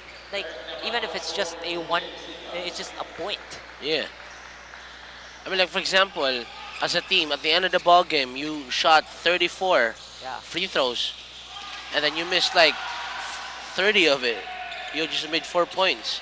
Yeah. That's 30 points. Definitely. You get what I mean? Right now, as we go back, Enriquez trying to look for Maglinte. He passes it. Kyle Maglinte just drives in the lane, goes with a smooth move, but doesn't make that go in. Goes in and out, and Benedicto has a chance here. Tries to drive in the lane once again, carrying that ball with some airtime for Benedicto Sabroso. Yeah.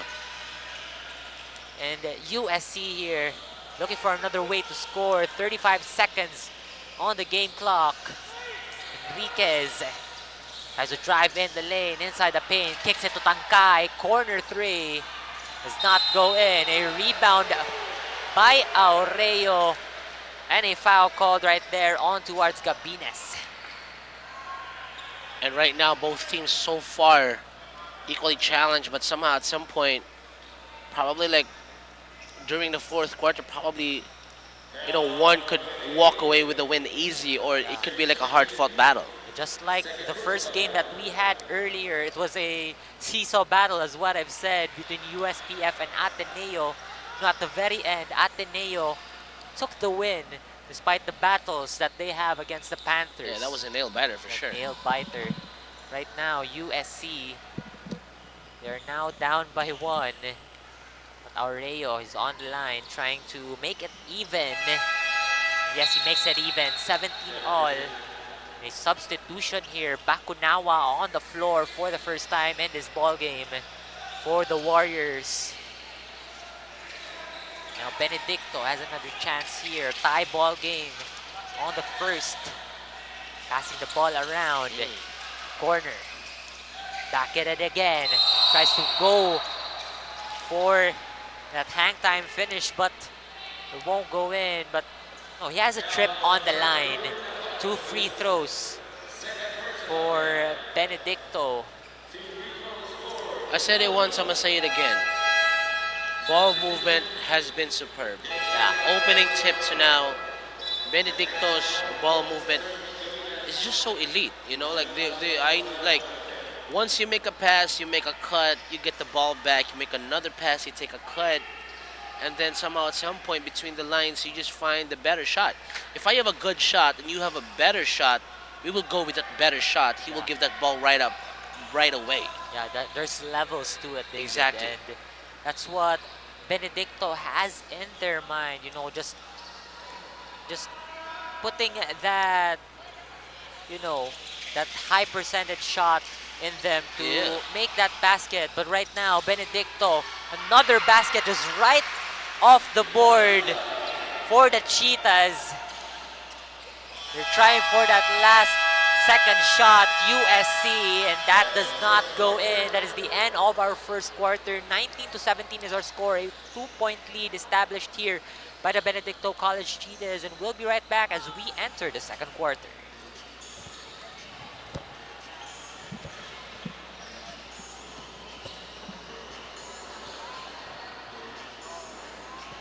Please, umuulan! Di mo tayo makakabenta! Yes! Don't worry! Be unleashed with Smart's Power All 99. Hindi bitin ang benta with only TikTok or Facebook plus 10 gig data and more. Load now!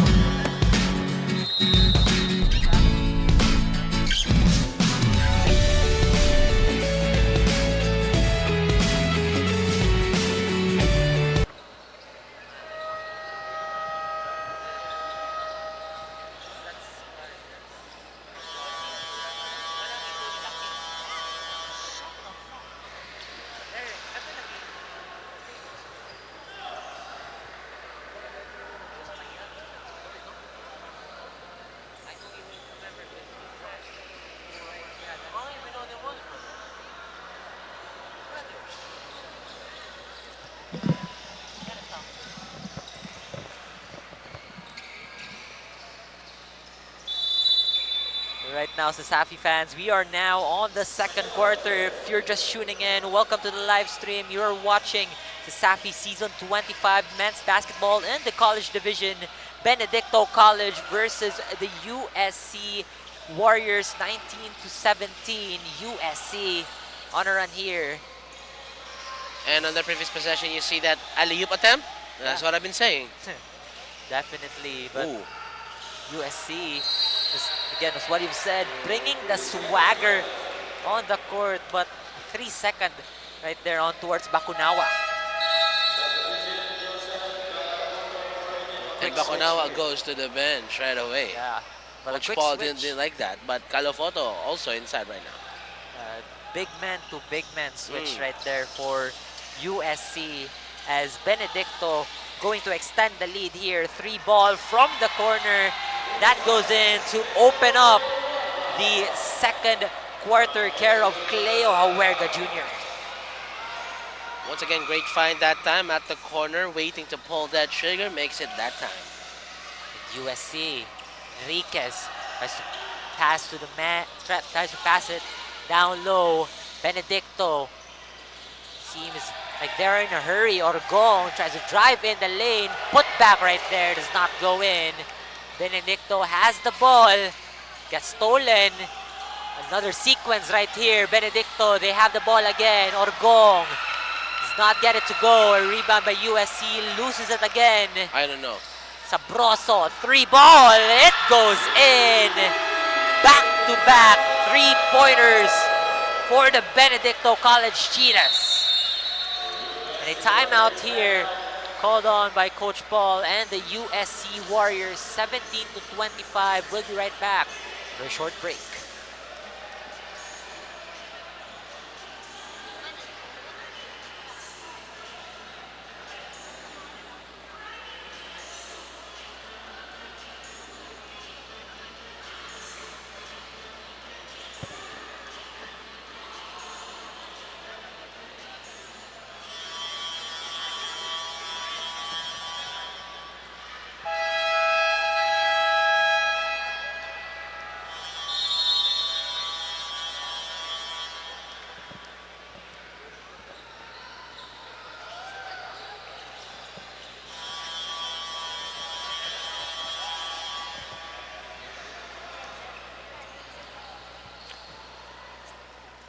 we are now back to the ball game after that timeout from USC. A much needed timeout coming from them because a lot of shots drained here for the side of Benedicto. That was back-to-back shots coming from Huerga and Sabroso.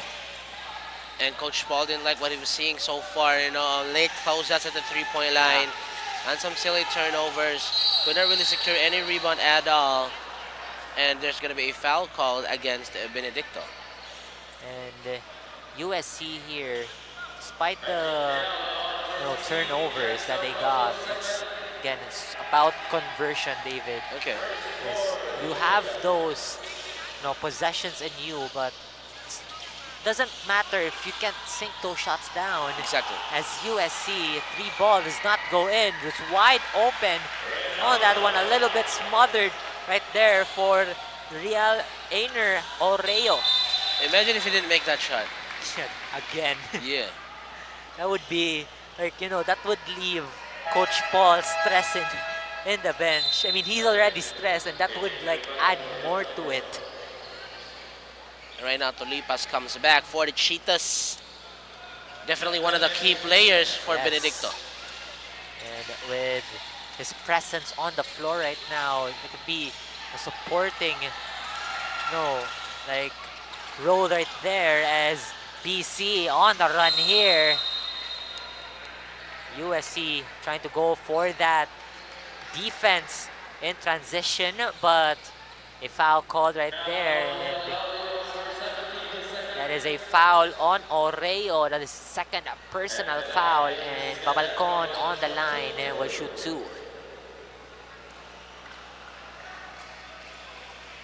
This BC squad that we are seeing right here, David. Definitely got that championship DNA. You know what I'm saying? And for me, it's just the familiarity between these players that they have with each other. The chemistry that they have, I think, would be the key. Because if you look at UP Cebu fighting Maroons, that's like an assembled team. Yeah. And these team, the Benedicto Cheetahs is built from the ground up, and I think that really plays a big factor. When you play as a team. Yeah, it's very special that you guys have a connection as a team. As USC, they're pulling one up. It does not go in. But a foul on towards Huerga, pushing foul. And going back to what you said, David, the chemistry and the team, and it seems like Benedicto here, they are just meant to play with each other, just like UP Cebu. But a great example here will go to the side of Benedicto because you can see the standing that they had last season. They were 4th, I believe, or 3rd, but right now they're on the top of the list together with the defending champions, the Green Lancers, as right now USC. That is a spin and a fade by Gika. I'm talking about Warriors. They do have great shot makers. Yeah. They got Gika, Tangkay. They got Akot. Of course, you got Maglinte. He's still not showing off some moves right now. I'm just saying, the last couple of seasons, USC has been really flashy, and then you add players like Maglinte to the mix, and you put Akot in the mix. That's a good squad right there.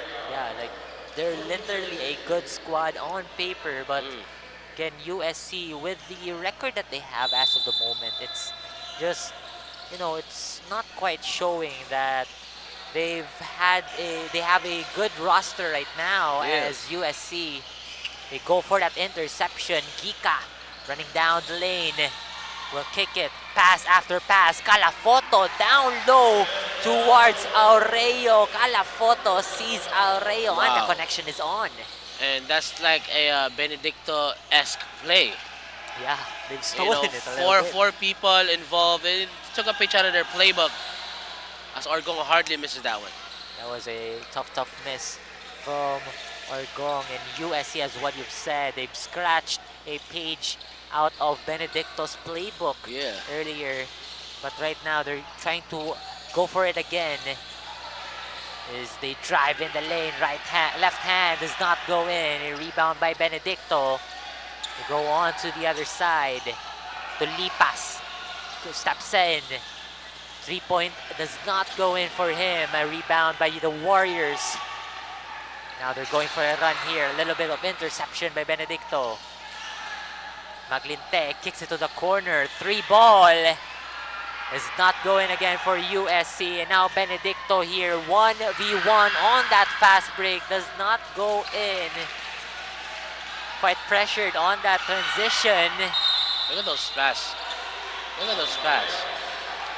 It's just some of them are risky passes. And by risky, super risky. Yeah, the officials are, talking it over on whoever the ball will go to. It will go to the side of USC. Coach BJ Murillo here. Furious. Trying to call. Very furious. For a coach's challenge here on whoever had the last touch of the ball. And again, we're just thankful that this season, David, is the first time in the 25 years of CESAFI that the coach's challenge is implemented. I think that's a good thing. I think it's a good thing, for them to just kind of have this option, Yeah. And, a lot of fans were hoping that that would be implemented because that is as what you said, it's critical for the games that we have because we have a couple of, some controversial endings based on some missed calls from the referee and not to mention the Santiago Clásico last. Exactly. I didn't want to bring that up, but you already did. So I want to talk about that too. It's like once the ball touched the rim, that's a shot clock reset. Yeah. If you put it up, ends the buzzer, and then doesn't touch the rim, does not reset your shot clock. It doesn't reset. And of course, and our officials, human as they are, of course they could miss some plays. Yeah. That ended up like going into the favor of the webmasters. Yeah, and it was a close game, by the Exactly. way. So right now, CESAFI fans should be very thankful, not just the fans, but the coaches, the player as well, and the officials, because they're the ones, that's their job as well, to review those plays, to give the right play not the right play, but to give that right call to the players or the team that they're officiating. Now, Benedicto, they have the lead, 25-23, and it's what we said earlier, David, Benedicto has been, with that shot selection, that's their main focus, and USC, it's just more of the swag, but again, the swag that they got, it's just like, it doesn't really equate to the shots that they have been making as well.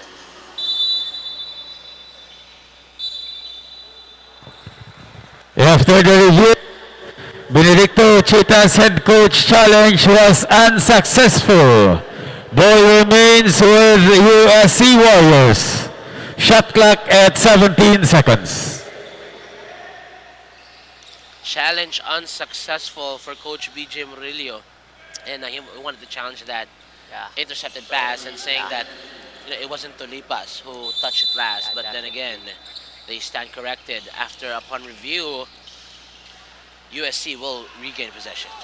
Right now, as USC regains possession, steal right here by Benedicto. Tulipas up top, kicks it down low, hands it off back to Tulipas as he drives in the lane. You can see a lot of contact by Enriquez as Tulipas was driving in the paint.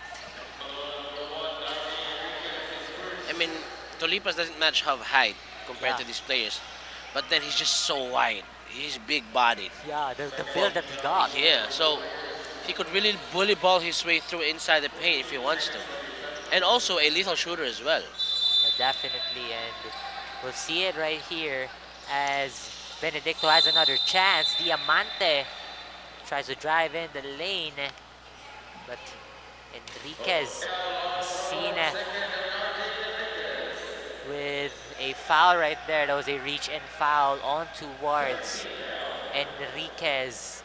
In both teams, they have 3 team fouls already, David. It's still 5 minutes and 3 seconds left in the second quarter.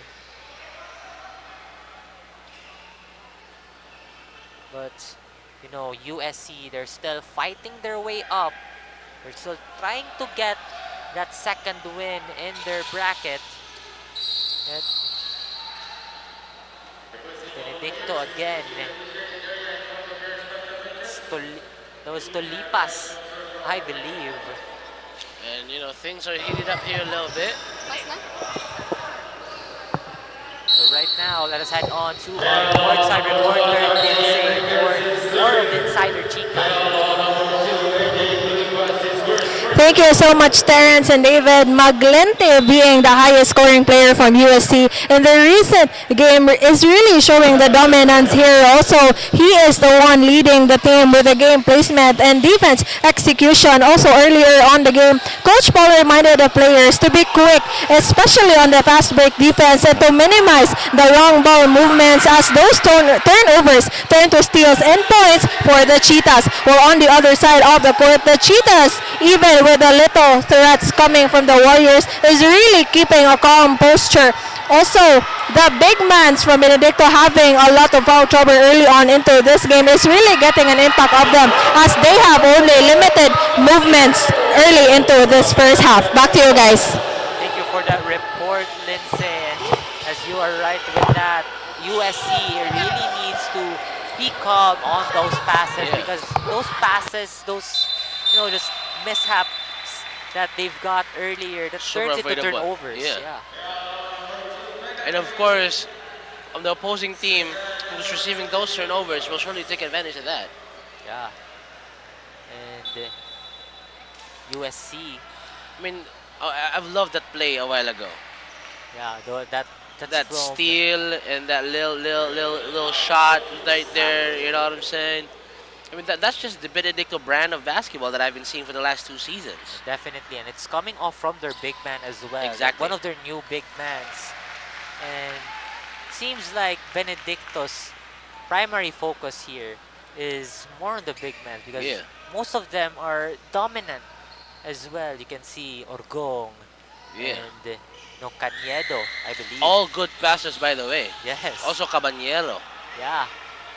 But right now, Benedicto on a run. Quick transition does not go in. And another foul. And that will be a penalty.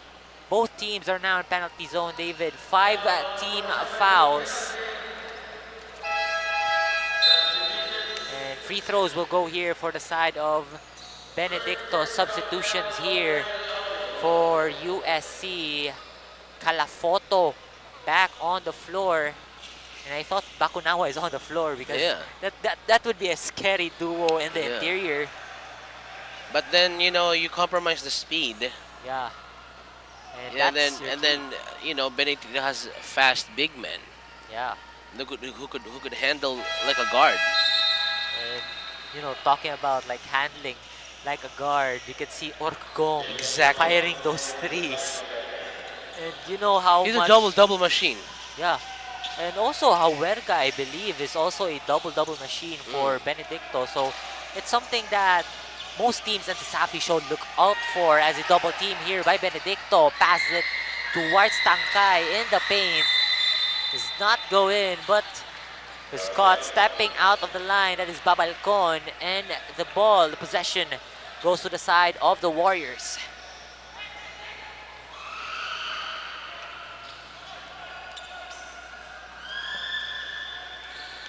And now Benedicto, we got 3 minutes and 30 seconds left in the second quarter. And some defense here, 3-2 zone for USC. Diamante passing the ball around here, good ball movement, 6 seconds. Drives in the lane, does not go in for the Cheetahs. And USC nagmamadali onto the other side, but they choose to reset it. Tangkay slides off the floor. They pass it. 3 ball, USC hits back iron, a rebound by the Cheetahs. They're just I taking mean- their time here, David. I mean, shots like that, you know, with no closeout, late closeout, or even no closeout at all, you have to drain those shots. Those are good shots, uncontested, and you know, that's gonna hurt your squad right there.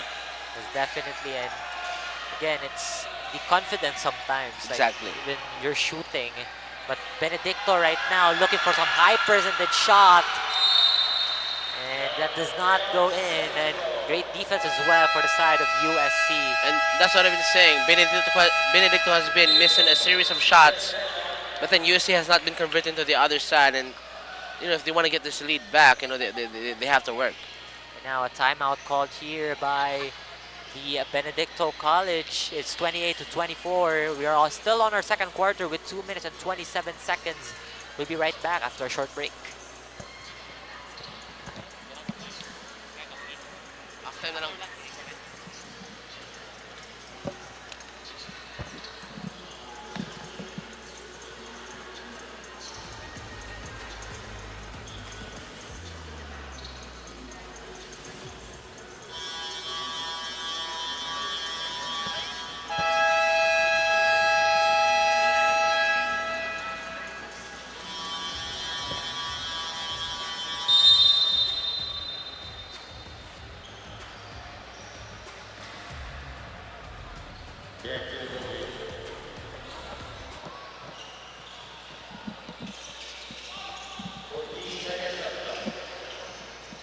We are back to the ball game, CESAFI fans. We are still live here at the new Cebu Coliseum. Still here with your commentators, Terence Limpio, together with David Paul Agustina. And now USC with a steal right there. Just running the ball, an interception by Babalcon. Going fast here, Benedicto just like a cheetah, extra pass. Two-man, a block right there by Calafoto. But Benedicto, 3-ball, does not go in. A rebound by Akot. Now Benedicto misses. All they need to do is to convert on the other end. And that's the opportunity that I've been missing. And it's not even a big of a lead. It's not a double-digit lead. So anytime they could just get that one as Calafoto. That's a drill of a jumper right there. Definitely coming from a big man. It's quite rare that you'll see a big man doing some jumpers. But Benedicto right now, they're looking for ways to extend the lead. As what you've said earlier, they need to sink down those shots as they drive in the lane. A foul on towards Louis Navarro of the Warriors, and JC Sabroso will head on to the line, and penalty free throws here. I think I've seen a Sabroso played in CBSA. I don't know if it's the same guy. I'm not really familiar with the CBSA lineup, as that was like quite a long time ago. But I feel like he's one of those players that I've seen. Like seeing his build right now? Yeah, because of his hair. Because his hair would bounce. That could like be that hair right there would bounce, as you can see. Yeah. Right now, if he moves, you know, the hair would bounce. Yeah, there's a clear connection with the body. Exactly. There's some physics with his hair going on. Look at that. Yeah, see? The form as well, and the body. Right. So, you know, he might be the one. I saw him play in high school. He might be the one. He might be the same player. Yeah, he might got it, but right now USC, they're trying to chase the lead that Benedicto has. Driving in the lane, Akot. Great defensive play right there by De La Cruz of Benedicto. And now they're trying to convert defense to offense as they lose the ball, but ball goes on the side. Same ball right there. And a timeout here called by the Cheetahs. 28-26 is our score. 1 minute and 2 seconds left here on our second quarter, and we'll be right back.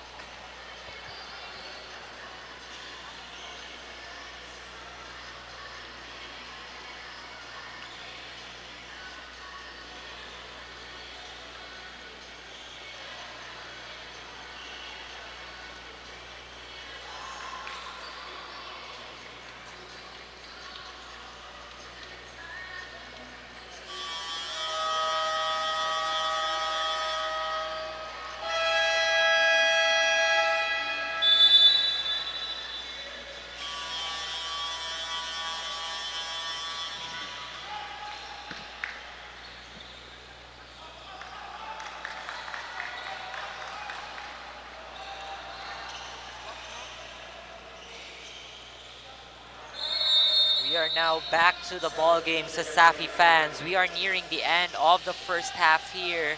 Still a tight ball game as Benedicto, they have the lead by 2. And each possession goes back to Benedicto. And you can see at the other end, Coach Paul so disappointed with the play so far, with the call so far. It's just disappointed just in the entire first half already. But now Benedicto, Babalcon, has to drive in the lane. 2 behind the back dribbles, but he didn't notice the shot clock right there, and that would be a shot clock violation onto the side of the Cheetahs, and we have 39.7 seconds left here at the second. And no shot clock awareness that time. You know, he could have hoisted a teardrop, but then opted for an extra pass. He was feeling his handles at that time, but now USC, as he drives in the lane, Maglinte, pass to Negado. Maglinte from the free throw line, bounces in and out. That would have been automatic. That should have been automatic for Kyle Maglinte. The coverage for the side of Benedicto right there in the defensive side was quite non-existent. Right. But right now, Benedicto, they're the ones here. No shot clock, 4 seconds. Diamante, too high of a pass.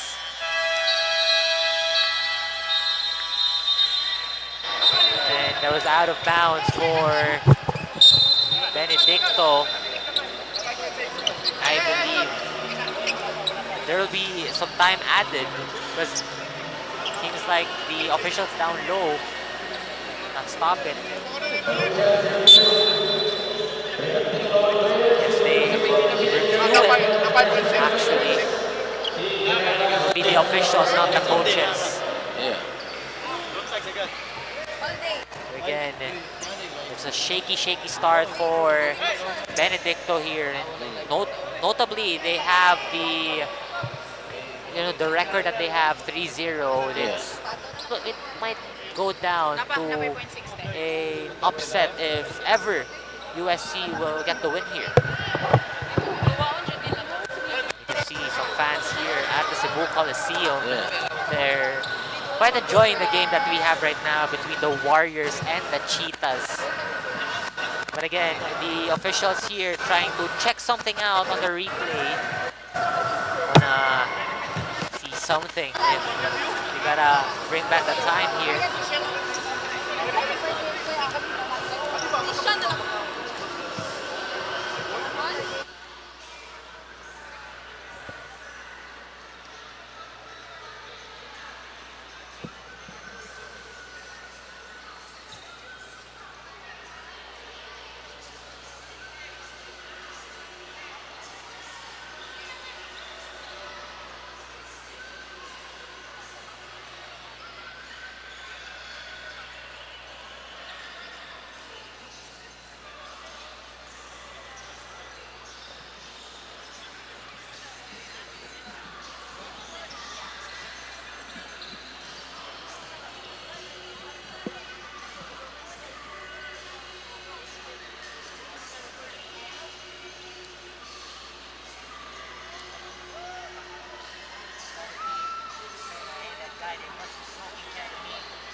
Situation, this is revelation. Come from red hand, bonds, and electrolation. Ecovation, a business I get patient. Ripping conversation, got a whisper conversation. We switched it.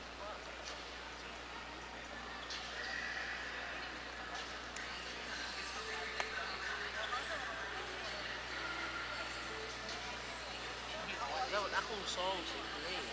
I have it on the playlist. I'm the one who made the playlist actually. After the review, official time remaining 1.4 seconds.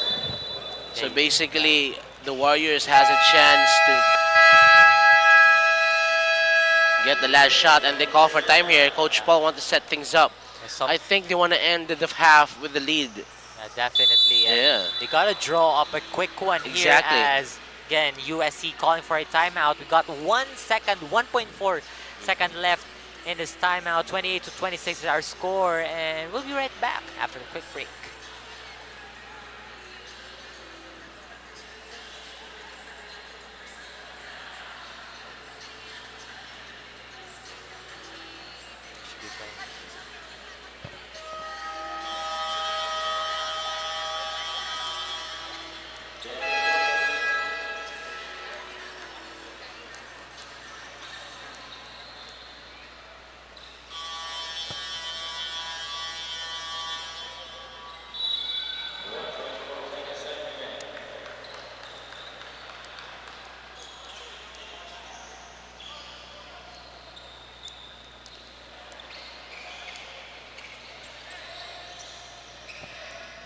And now we get back to ball game here.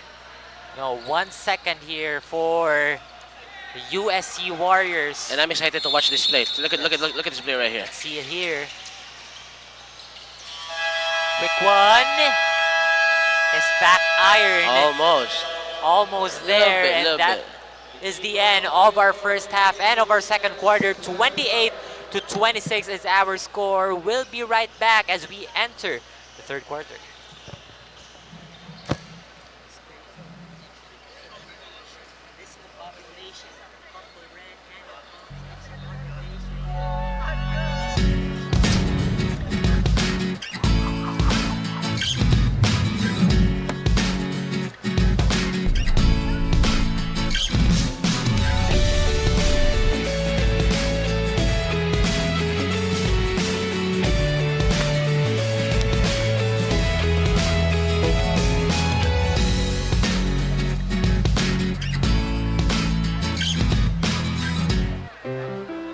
Non più tra i farfalloni amoroso, notte giorno di torno girano, delle belle turbando al riposo, narcisetto giro d'amor. Delle belle turbando al riposo, narcisetto giro d'amor.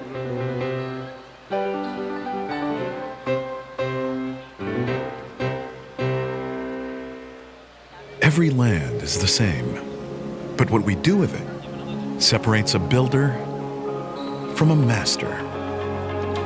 To us, it is more than just creating space. It's about building places where dreams can become reality, where businesses have room to grow, passions have its corner to thrive in. Every milestone has a space.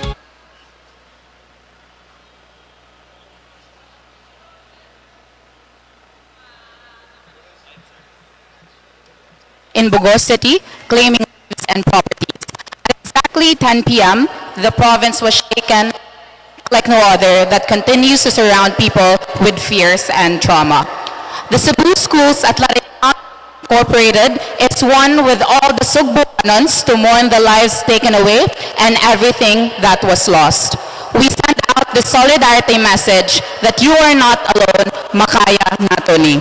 To all tears shed, houses destroyed, family members departed, we pray that our sorrows be turned to peace as we confront this challenging time. We might be shaken, but our spirit of camaraderie is unshaken. Cebuanos flock forth to share whatever they can. We witnessed how everyone tried to be of comfort to one another. Just like a family, we held on strong to what we only have. Thank you so much to everyone who took the time to help and pray for all the Cebuanos who have been affected by the earthquake. Walay gamay, biskan unsa nga pagtabang. We are one in this Cebu City, Cebuano Province, Bangon Norte.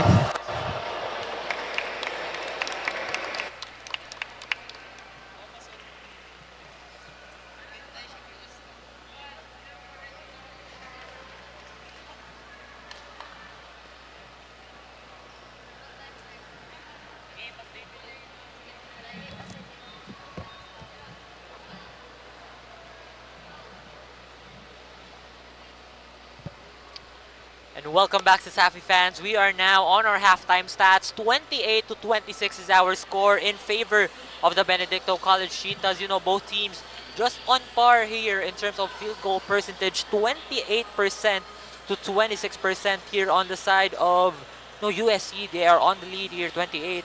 But you can see here, Benedicto, there are out-rebounding USC by a couple of rebounds. But so let's take note here for the turnovers area, and you can definitely see here in the score the field goals as well. And they have been controlling the ball pretty well, as what David said earlier. They've got the ball control, they know how to secure the ball, and they gotta lessen. They know how to lessen those turnovers that they have on the side.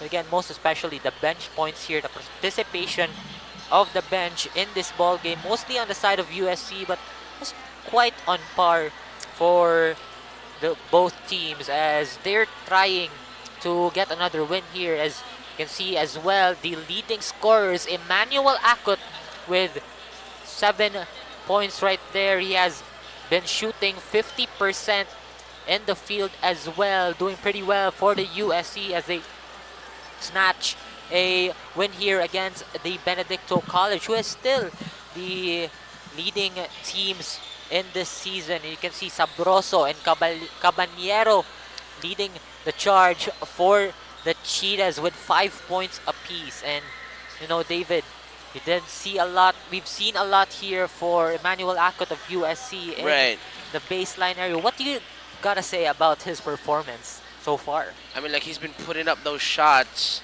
which is like good shots, like amazing shots. Yeah.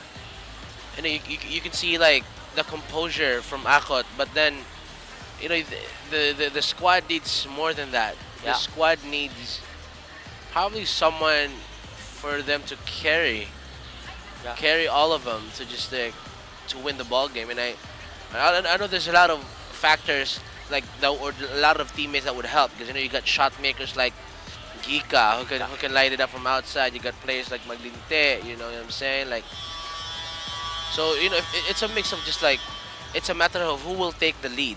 Yeah. And I think from his performance right now, I think the team would want him to take the lead.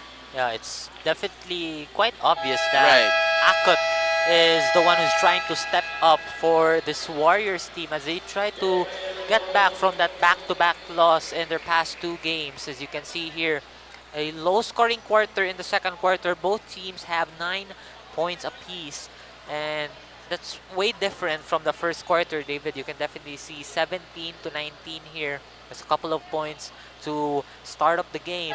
We'll see here on the third quarter if what these teams have in store to wrap up the game, to finish up the game, and get their win on the side. I mean, the thing is, my takeaway really is it's a defensive-driven game. And we haven't really seen a lot of offensive outbursts coming from both teams, mainly because they're not really consistent with their shots. Even though that BC made a lot of just shots on the inside and back-to-back three-pointers from the outside, it's not really enough to start an offensive avalanche. And you know what I'm talking about, those quick runs, those 8-0 runs that they do, those flashy runs that they do. And I think, those things are like the ingredients for them to just kind of pull a very big lead and never look back. Yeah, definitely. That's one of the but also one of the key reasons on that low-scoring quarter as well. In the second quarter, both teams have 9 points each. It's something that don't really see much in a ball game, and both teams are also working well in the defensive end, as what you've said. Yeah. And they're just also having a hard time in converting those shots to get in. But we'll see right now as USC and Benedicto are trying to be ready as we enter the second half here. This is the third quarter. USC in possession. Akot has to drive in the lane, goes for that hop. Gets stopped right there. A steal here by Benedicto. Babalcon. passing the ball around here. Benedicto pulls it up. Huerga from the free throw line does not go in. Actually, no close at that time. No defender, but still couldn't take advantage of that shot. Yeah, I believe it's because it might be because of the atmosphere that we have here in the Coliseum. No fans to really hype up the team, the Benedicto College team, and even USC. It's quite silent here at the Cebu Coliseum. But right now, Benedicto, Sabroso, has to get a screen here. Look at that! Look at that hair bounce right there. It's like it adds some flash to him as a player. Yeah. Just making him like quite cool. It's silky smooth. Yeah. Honestly, that's the thing that I observed. Even though he has a lot of arsenal in his bag, the thing that I observe is the hair. No, it adds, again, it adds points to him as a player. But right now, as we get back to the game, Sabroso, the bouncy one. Yes, sir. Passes it to Babalcon as he drives in the lane. Extra pass on towards his main man, Serge Gabines. Textbook play. Textbook play. Drop pass on the inside point blank range. The closer you are to the basket, the higher the percentage. Yeah, that is what Benedicto is known for as well. The connection between their big man as Bakunawa, EJ Bakunawa, gets that one to go from the free throw line. Actually, one of my favorite players as well, Ethan J. Bakunawa. Look at that clean haircut right there. Yes, definitely. You know what I'm saying? Always comes to the game fresh. Yeah, and you know, the swag Yeah. should also be there if you're playing because it adds some flair to you as a player. Exactly. But a foul right here on towards Sabroso. That's his third personal foul, and a quick switch here onto the side of the Cheetahs. Diamante on the floor for Sabroso. And right now, still, 2 minutes had gone by. Still not much scoring from both teams. It's a low scoring. I believe that this might be another low scoring quarter right here, just like the second quarter.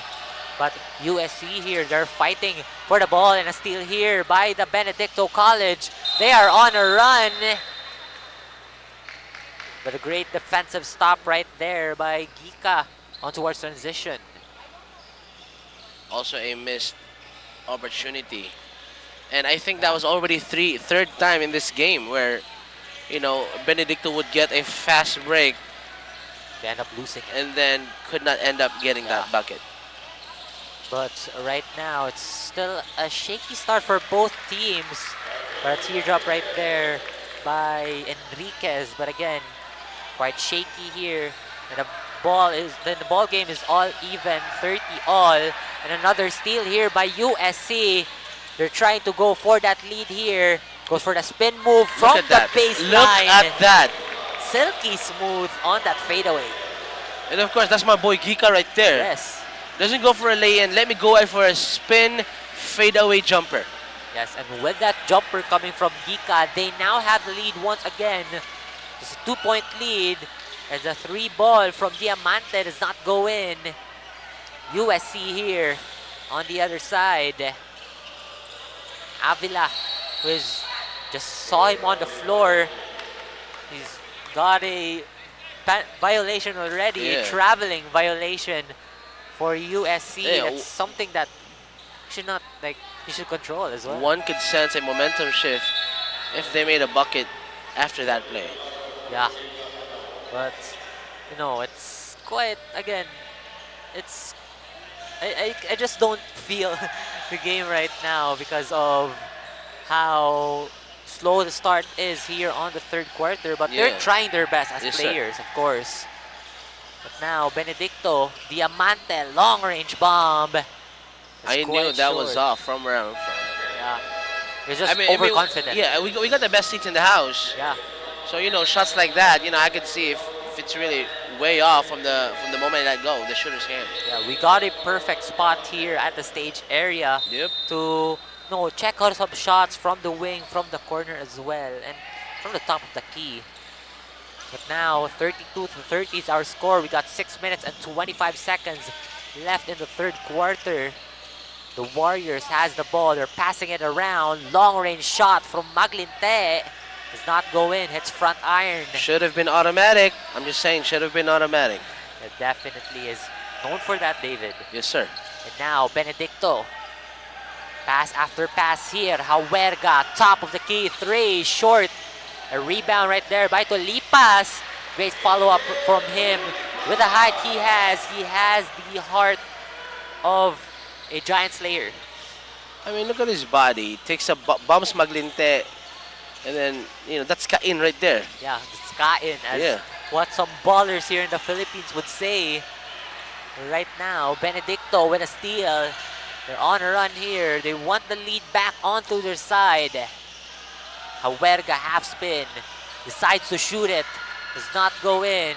Look at that. You can see Tolipas using his body. And from the elbow, I believe there's also an elbow down low. Right there onto the side of Calafoto. Elbows. Yeah, elbows. With an S right there. Yeah.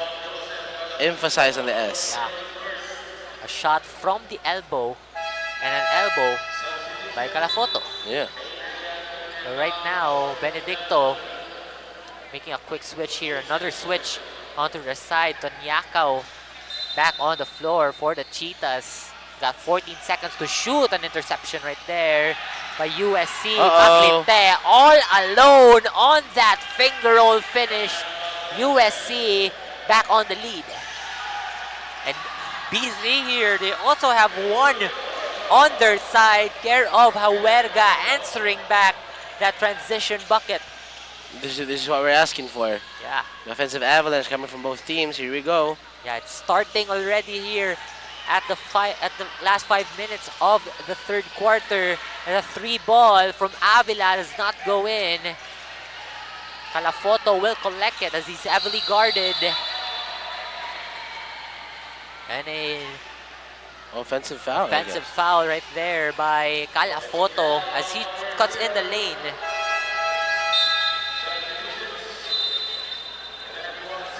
A couple of substitutions here, David, for EJ Bakunawa. Yeah.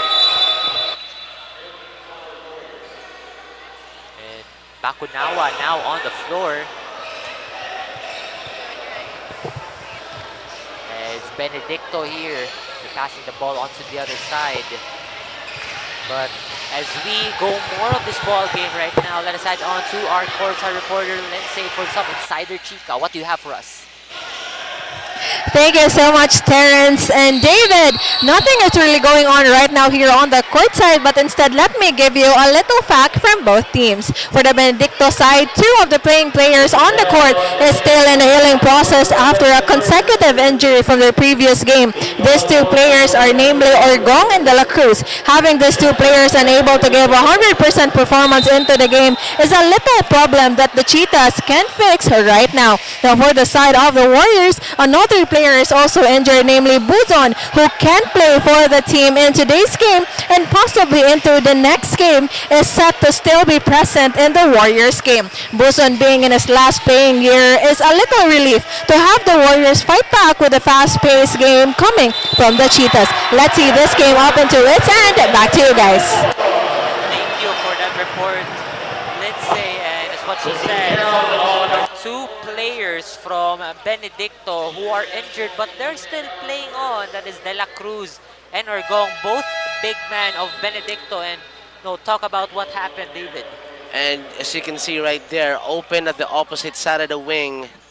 Maglinte, flashy move inside, adjusted his shot.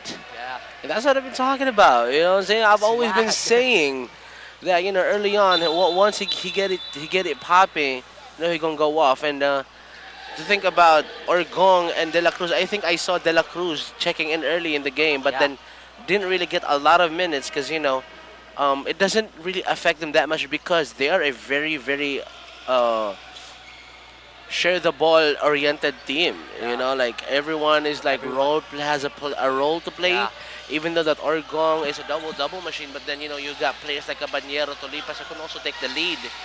And that's what I like seeing about Benedicto College. Listen, Benedicto here, they also got that ball sharing, as what you've said earlier, and what we can see in the past few minutes of the third quarter. They're just, the communication, the chemistry that they have on their side, it's just on peak. And it's something that USC also doesn't really have much, because most of them are going solo as well. Yeah, isolation. Yeah, ISOs. Like AAU basketball. Yeah. You know what I'm saying? But then for me, it's just like, at the end of the day, you just have to orchestrate your offense right. Yes, definitely. That's why that's one of the keys to close a basketball game. At the end of the day, who's gonna take the shot? Who's the main ball handler? Who's gonna do this, make an extra pass? And I think Benedicto's already got it mapped out early in the game. They already got the ball defense. I mean, the ball rotation early going on. Yes, definitely, and that is the name of their game apparently. But USC on this side, they have been sinking those shots, but we might see more of that in this sequence as Gika. But I believe that is an illegal screen or a foul here onto the side of 𝐂𝐿𝐴 of USC. That is the third personal foul for 𝐂𝐿𝐴, the big man here, just racking up some fouls for the Warriors. And mind you, the Warriors are on penalty, I believe. It's here on the Jumbotron, but seems like it's an inbound for now for the side of Benedicto, as our trusty mop man here in the Coliseum is wiping it off. Yeah, maintenance of our Coliseum, just wiping it off just to, Polish the hardwood flooring. Hardwood flooring. Yeah. We gotta emphasize that because that's one of the newest features here at the Coliseum. Exactly. But right now, Benedicto, as they cut the deadlock, goes for that reverse. Does not go in. A great defense right there by Aureo. Is USC. They also have another opportunity here to cut the deadlock. Maglinte drives in. Tangkay, corner three. Does not go in. He gets back. Does not go in again.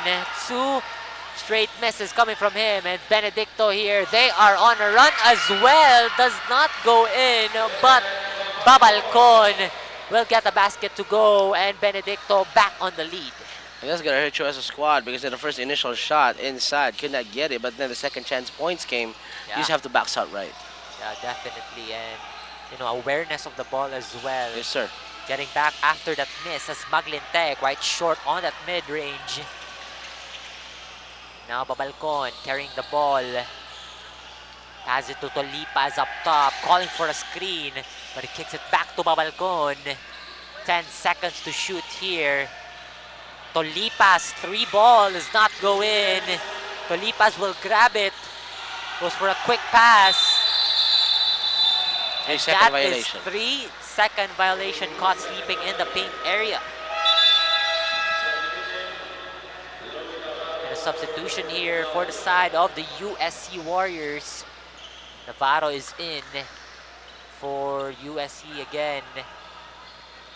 Not much from him, as he has 1 point still in this ball game. I mean, it's still the third quarter. We still got 1:52 left. Now USC is carrying the leather here. Maglinte driving in, step back, 3 ball, it goes in. How many times I have to tell you? How many times do I have to tell you? Kyle Maglinte is that man right there. Yeah, he's the man. He's got the flair because he had that, behind the back dribble. Right. Steps back. Right. Goes for that long range 3 ball. And a pushing foul right here.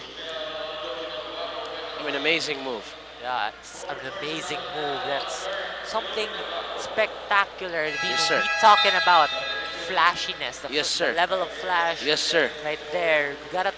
We gotta put Maglinte in the conversation. Top 5 all time. Yeah. I'm just saying. He's got that Jordan Poole-esque Yeah. type of aura. Type of bag. Yeah, type of bag, I Yeah, his believe. bag is deep, like Fry's to the bottom, know what I'm saying? Yeah, definitely. I mean, like, you know, moves like that is, you know, you get the oohs and ahs from the crowd, and You get the adrenaline rush of doing that amazing play, and for me it's dope. It's dope. Yeah, definitely. As Benedicto would sink those free throws, leads back to a tie. Leads to a tie ball game here, 39 all. The ball goes out of bounds. Benedicto, they have the possession. 1:11 seconds here at the third quarter.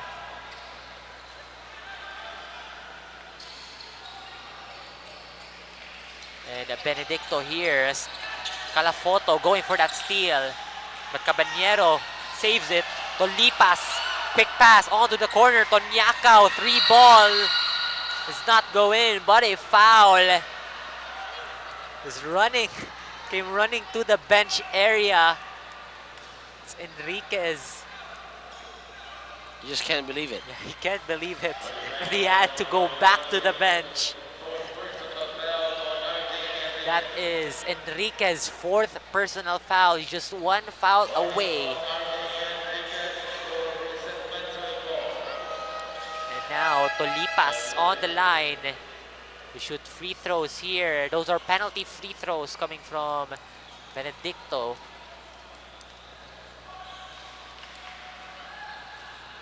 And David Tolipas again.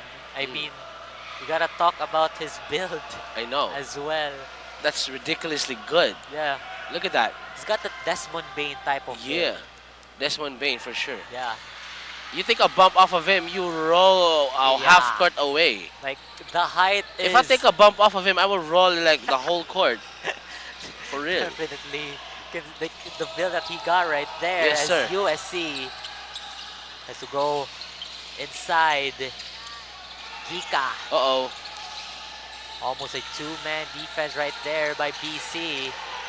Now in shambles, USC. Maglinte steps inside, does not go in.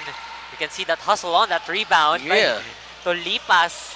And now Babalcon trying to go for that blind pass towards down low. It will go out of bounds. The possession still stays on the side of the Cheetahs. And right now you can see Coach Paul arguing with that. Yeah. And then he gets a warning. Yeah. He gets called a couple of times by that. Yeah. With that behavior. But now Benedicto. Interception by Maglinte. The ball stays on the side of Benedicto. They got 16 seconds on the shot clock. Got 25.5 seconds left in the quarter as that N1 goes in for Serge Gabines of the Cheetahs. That's gonna hurt you. Off the inbound, just converts. Quick one. Defense was already set up to begin with, but then you still get those type of play. Yeah. And it just shows that there's a little bit of a defensive breakdown happening onto the side of the Warriors. And again, it does hurt because it's an end one. Gabines has a chance here for a 3-point play. Right. Doesn't get that to fall, but a rebound here for the side of Benedicto. Tolipas takes it back to 𝐂𝐄𝐒𝐿. 6 seconds. 11-second differential between shot clock and game clock. Spin move by Tolipas. Teardrop. Does not go in. USC on the run towards the other end. Maglinte goes for that hang time finish over 𝐂𝐄𝐒𝐿. And again, as what you said earlier, David, got in. Exactly. Yeah. That's the word that I'm looking for. And he was just super patient. I know that he was aware that it was the final seconds of the game clock. He just changes his tempo. Yeah, and with that flashy fast break finish by Maglinte, he cuts down the lead to 1. 41-42 is our score. BC still in the lead. We'll be right back as we start the 4th and final quarter.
Ladies and gentlemen, we are now on the fourth and final quarter. As you can see here are no points for each quarter. In the last quarter, 15 to 14 in favor of the side of USC. But right now, fourth and final quarter, David, what do you think these teams need to do to secure the W?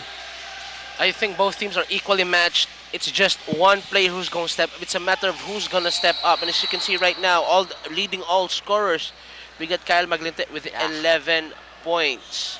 He has been showing up. Yeah, shooting 5 for 12.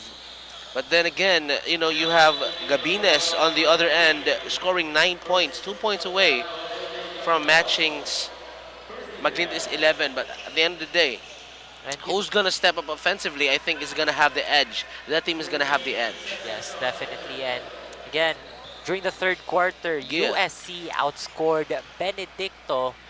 But as you can see here on our scoreboard, 42 to 41, Benedicto has the lead. But not to mention, also one of the players here, they are getting close to a double-double. And that is 𝐂𝐄𝐒𝐢 with 9 rebounds and 7 points, just 3 points shy from a just 3 points shy and a 1 rebound shy from a double-double.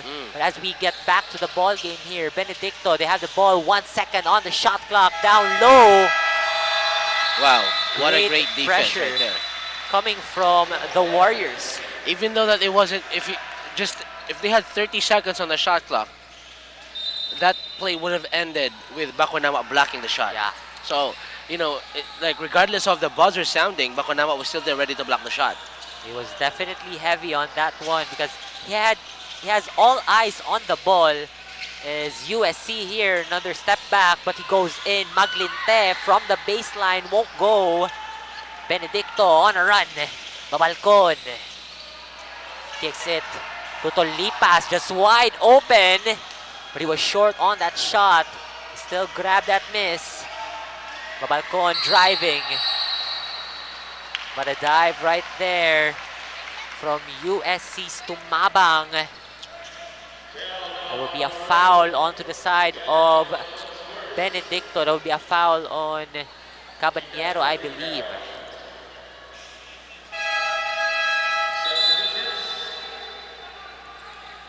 Substitutions here for both sides. Gabines back on the floor. Gika as well is what you've said, David. He is one of the key players for this Warriors team. Right.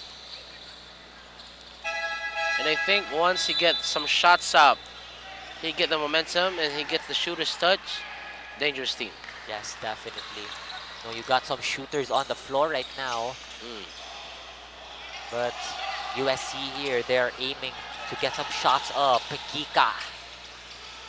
Babalcon defending, will kick it to Maglinte. Maglinte driving in the lane, over two-man. Kain again. And that's an end one for Kyle Maglinte. Flashy, flashy move coming from him. I'm going to say it once, I'm going to say it again. Yeah. I'm going to say it twice. I already said it twice. I'm going to say it again. Maglinte right now, he's the man right now. Yeah. I mean, like, he's the go-to guy. Just give him the ball and get out of the way. Definitely. I mean, as you can see a while ago, a couple of possessions ago, you know, he took the shot, relocates directly because he knew that the shot was off. Yeah. Then he gets another shot, but at that time, uses his body, go inside, sees an opening, puts it up. 14 points for that kid right there. He's a package of a player for the Warriors team right now as they have the lead up by 2. And Benedicto is looking for ways to score here. They're primarily aiming on the arc right now, cutting in the lane. Great defense by Aureo, blocks the shot. A little bit of the mismatch at that point, and now Akot has the ball. Right now, to Bakunawa. No Maglinte on the court right now. No Maglinte. You got Gika right there as Benedicto tries to save for the ball. Quick shot down low. Speaking of, Gika has it for the Warriors, and now a 4-point lead. Benedicto nagmamadali on the corner. 3 ball does not go in for Diamante. Just fighting for it. Bodies on the floor. Enriquez trying to escape the defense of Benedicto. time is ticking on the other court. And an 8-second violation onto the side of USC. Great defense and great job for holding off USC. Coach Paul saying, where's the screen? Yeah. Where's the screen? They, No need, help they need to get out and need sila mutabok sa Pikas Korte. Yeah, definitely. And I don't really get the sequence earlier for the side of USC because again, as what you've said, no one was there to help the ball handler cross the ball to the other end of the court. Right now, Benedicto, Diamante, fresh 14. Diamante double teamed. Gabines, 3-ball, hits back iron, a rebound by 𝐂𝐄𝐒𝐀.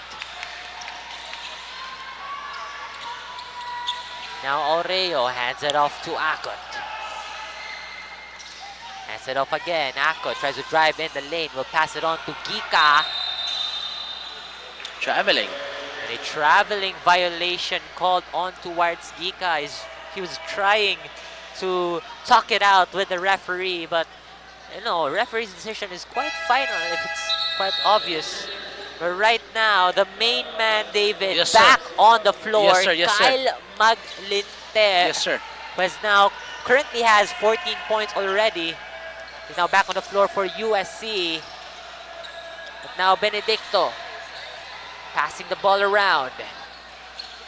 Will kick it to Diamante. Back and forth here. 5 seconds on the shot clock. Down low, Diamante. The balance right there. Offensive foul. An offensive foul. And again, a struggle here, especially in this quarter for Benedicto. As you can see, we're already 6-minute 41 mark in the fourth quarter. No one has cracked 50 points yet. Definitely. It's, again, a slow quarter that we have here, David. Yeah, I mean, at the end of the day, you know, back then I could have cracked 50 in the first half, but, you know. Yeah, you know, it's those were the days. Yeah, those were the days. Those were the days. But right now, we get back to the ball game. Enriquez, shifty move. Kicks it to Calafoto. Goes back here to Maglinte. Uh-oh! Long range 3. Hits the board but does not go in. And Maglinte, quick pass down low. Just not much of an estimate right there. Just quite strong as well. Another turnover here for the side of USC. He should have took a reload shot. Yeah. Would have took a reload he shot. could run it back. We wouldn't mind. We wouldn't mind. Yeah. He got the swagger on.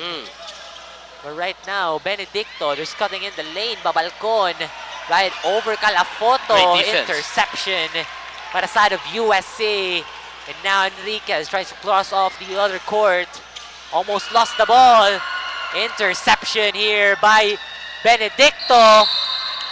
2 men jumping, but a foul as they landed. An elbow. I saw an elbow from Gabines. Elbow, yeah. But the officials here, they trying to talk it over. That was just an elbow from Gabines. Nothing more, nothing less. Yeah. Just a regular play. At the end of the play, at the end of the whistle, Gabines threw. I think we're gonna have a review here. There's a review here, but as what I've seen from the official, is a foul by Maglinte. But right now they're going for a review here. The officials are here on the production area to recall that play earlier. And that's the thing that I've noticed for the Warriors is that you see those plays, like for example from Enriquez. All you need to do is just dribble it out. Yeah. Dribble it out, and then this mishandles the ball, leads to a risky pass, and then a turnover. And all those things could be avoided if you just make proper decisions. Yeah, and also your discipline as well as a ball handler. And I think they're putting Enriquez and doesn't want to have some Gika and Maglinte at the 1 and the 2. Yeah. Because both of them are dynamic scorers. Definitely. Enriquez is the main ball handler. And then, of course, you have to pair him up with a Kyle Maglinte, with a scorer like Kyle Maglinte or a Gika. But right now, Gika only scored 6 points tonight for this game, and then compared to Maglinte's 14. And of course, if you're Coach Paul, and you look at the options that what you got right now, of course you would want to go with Gika. With Maglinte rather. The Maglinte has been shooting lights out here, Yeah. David. Not just on the arc, but also inside. The end ones is the end nasty. ones are just nasty. Yeah, exactly. And he's got a great look on the rim. Also got some great feel Yeah. on the floor. And it seems like it's his day today. It's his Right. time to shine on the Right. court here for the Warriors. And they're looking to get their second win for Yeah. this outing. Definitely. And if they would get it, they could use that momentum going in, like moving on for this long season. Yeah, it's a long season New that format. we have. Yeah, new format, double round robin. But let's head on to our officials here for the official call.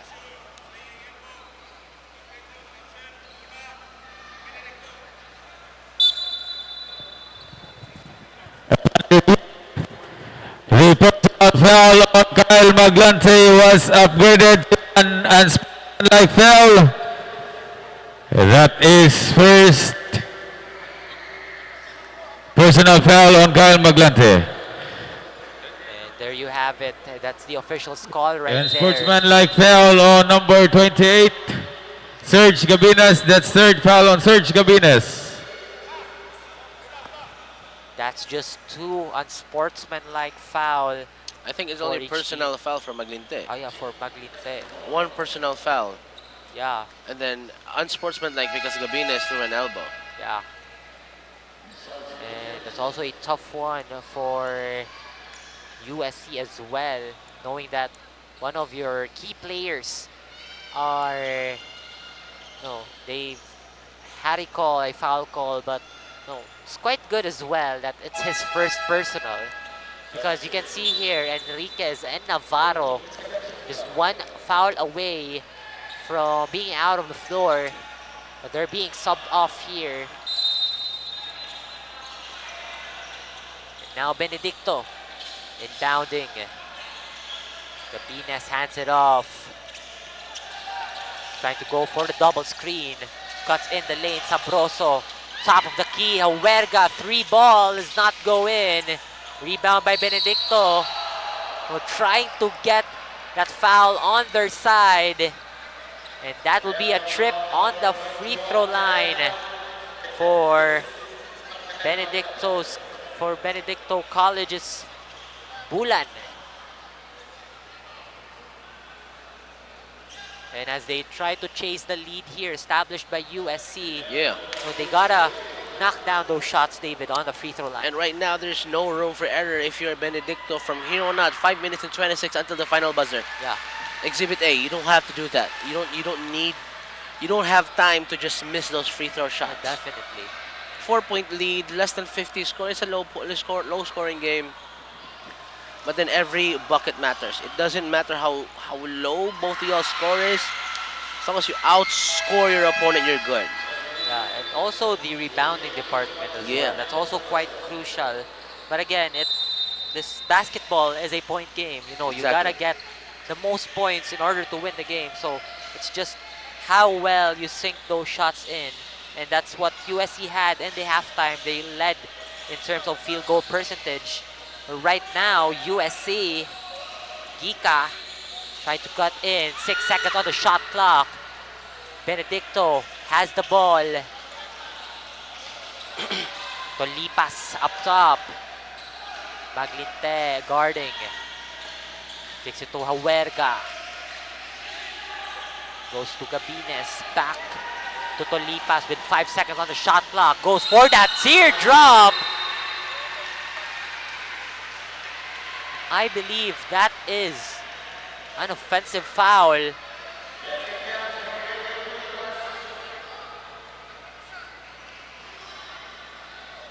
Yes. But that is counted, David. You can see here on the replay. See how he You see the wraparound. The wraparound. Little wraparound on Yeah. air, but still they're gonna count the bucket. Yeah. Because the release came first, actually, than the foul that he committed. Yeah. But right now, USC shooting those penalty free throws. Yeah. Because Benedicto now has 5 team fouls. Meanwhile, USC, they have 4 minutes and 43 seconds. They have 3 team fouls. And if you're San Carlos, it's just a 1-point lead. It's just a pick through the window. If you're Calafoto, you really guts to make the shots. Yeah, definitely. Those are crucial shots. Even if we're still 4 minutes, just heading to the last buzzer, as Calafoto knocks that second one down. And Benedicto here, they are trailing by 2. Just a 2-pointer, a basket down low or in the mid-range area. They're looking for ways here. Quick pass after a quick pass. Does not go in. 𝐂𝐿𝐶 half spin. Passes down low. A great steal right there by Aureo. USC just running the ball over here. Isitogica. Calafoto trying to go for a screen, but Maglinte is right here driving in the lane. Extra pass. After extra pass, they know the opening. The goggles are on right there for Calafoto on towards Aureo. Great wraparound pass. It's a highlight play right there, ladies and gentlemen. And to pull it off in the crucial moments of the game, so absurd. Yeah. And another one goes here for USC. They go for the screen, for the steal rather. The fans are on their feet. Is Gika. Up top. Driving in the lane again. Extra pass to Aureo. Going for back-to-back. Does not go in. And the man on the corner. 3 ball. Does not go in for Maglinte. And Benedicto nagmamadali. Teardrop from Tolipas. Does not go in. Another possession here for USC. And a stop here by Tolipas on towards Maglinte. The sequence is just crazy. Yeah. I don't even know. I don't even know no more. Yeah. I just want to give up. I just want to remove my headset, wait for a mango jeep, and I'm just gonna go home. Go home to Talisay. I just don't know what's going on right now, ladies and gentlemen. The sequence is getting out of hand. Yeah, it's in shambles right now. And the undefeated Cheetahs, believe it or not, the undefeated Cheetahs are down by 4 already. Are on the verge of getting their first loss of the season. Yes, it's an upset loss, mind you. And this is just shades of the last game last Tuesday. Our last broadcasted game, which is the UP Cebu versus UCLM. That was an upset game. UP Cebu, they had the win at that point, and again, that's an upset win. Yeah. So right now, you can see here, Benedicto doing their best, but you know who's doing their best even more? That's the Warriors. Look at that pass. Yes, you see the smile from Calafoto right there. That's a good pass right there. Because he knows that it's connecting. And again, the vision is right over there for both players, Aureo and Calafoto. Just a big man connection going on for USC. Yeah, very big man connection right there. Like the 4 and 5. You know what I'm saying? The 4 and 5 power connecting forward like center. Yeah, power forward and the center. Like you can really see the center, like just making that accurate pass inside. Yeah, definitely. It's something that you don't usually see because the center is usually the receiving end. Yeah. But right now it seems like the center, which is Calafoto, was the one who's been giving the pass. But right now, speaking of Calafoto, USC, they're in possession. Tangkay now back on the floor. Tangkay pump fake after pump fake, but a traveling violation is called onto him. He was hesitating on attempting a shot right there. And actually, if your teammate already picked up the dribble, it's up for you. It's like you got to make a cut for you to receive the ball. Yeah, definitely. And no one was there to make the cut. That's for why USC. he was hesitating. Yeah. And now Benedicto. Tolipas kicks it down low. Body here. Double team will kick it back to Tolipas. 3 ball rolls off the rim. USC here getting quick, but a steal again by Tolipas. And Benedicto has another chance here. Onto the other side. Babalcon. 3 ball does not go in as well. But they have another chance. Babalcon. Hang time does not go in, and Benedicto here struggling offensively. And David, I know if you saw it. Yeah. Most of their shots from the arc Yeah. on the Cheetah side did not go in. Yeah.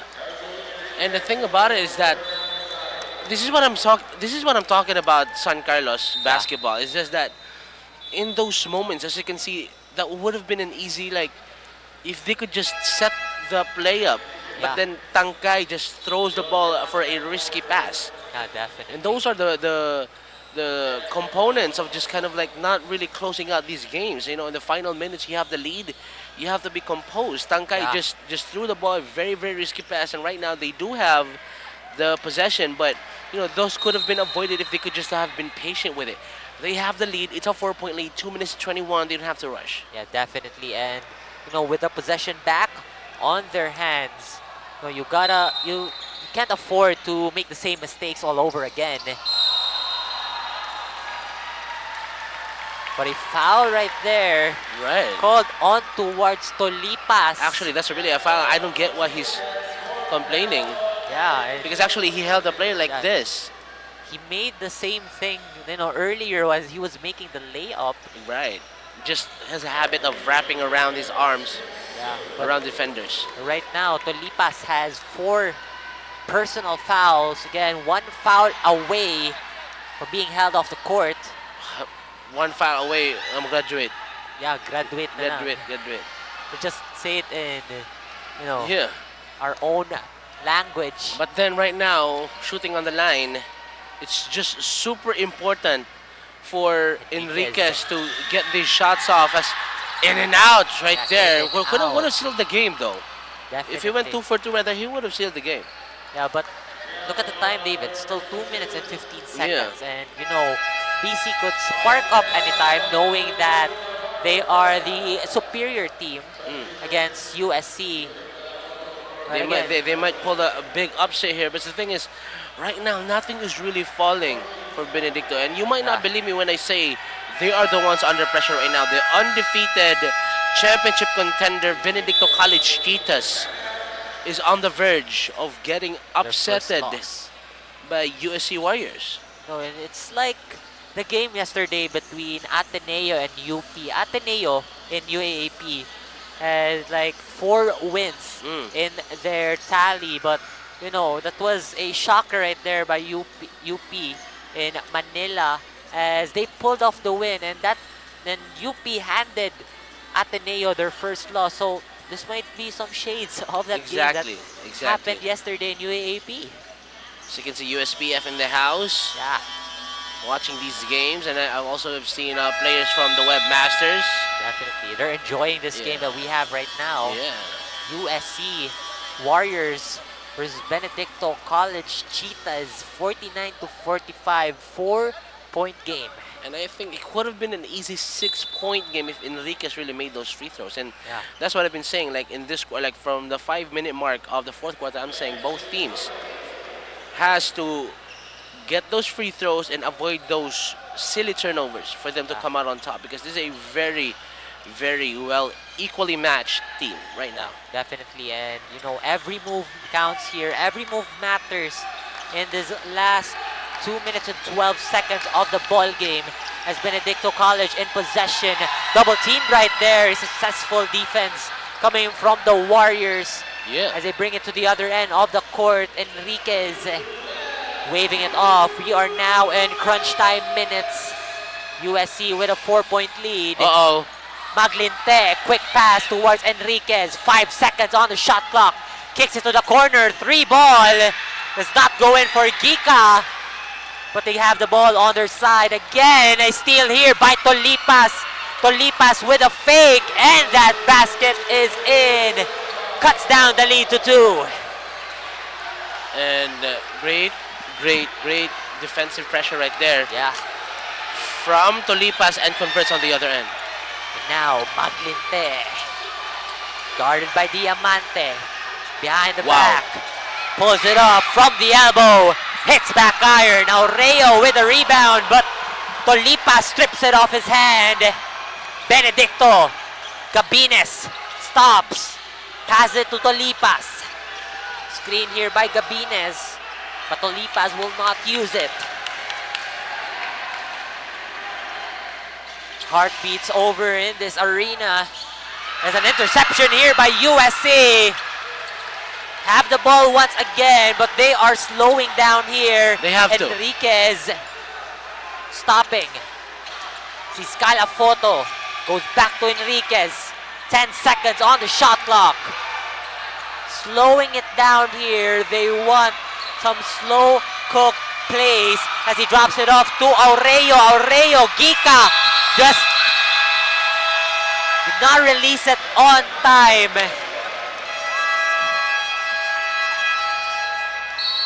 Gika should have just put the shot up. Yeah, but a timeout. Gika just put a shot up. Yeah. They could have just put a shot up. Could have put it, but I think he wasn't noticing the shot clock, David. He was like looking at this position that we are right now. He could have just put the shot up. Yeah. He could have just put the shot up.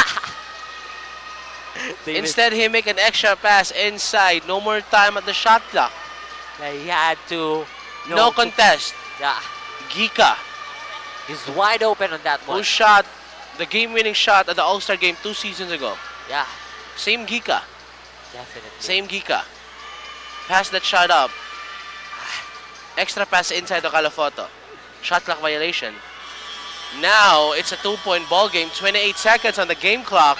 And 2-second differential between shot clock and game clock. And then, Coach BJ really could draw something up. Yeah, he could cook some things here to, get back on the ball game. And we'll see what he's cooking up because, again, Benedicto has to take advantage of that turnover by USC as what you kept on repeating earlier. You need to decision by Gika. Exactly. And at the end of the day, that's literally what I've said a while ago when I broke things down into just in terms of who's going to come out on top. Right now, the lead is on San Carlos. Yeah. But Benedicto, you can never count out Benedicto. Benedicto is... They could make like... Benedicto is Benedicto. Yeah. They could really make plays out of nothing. A single 3 here.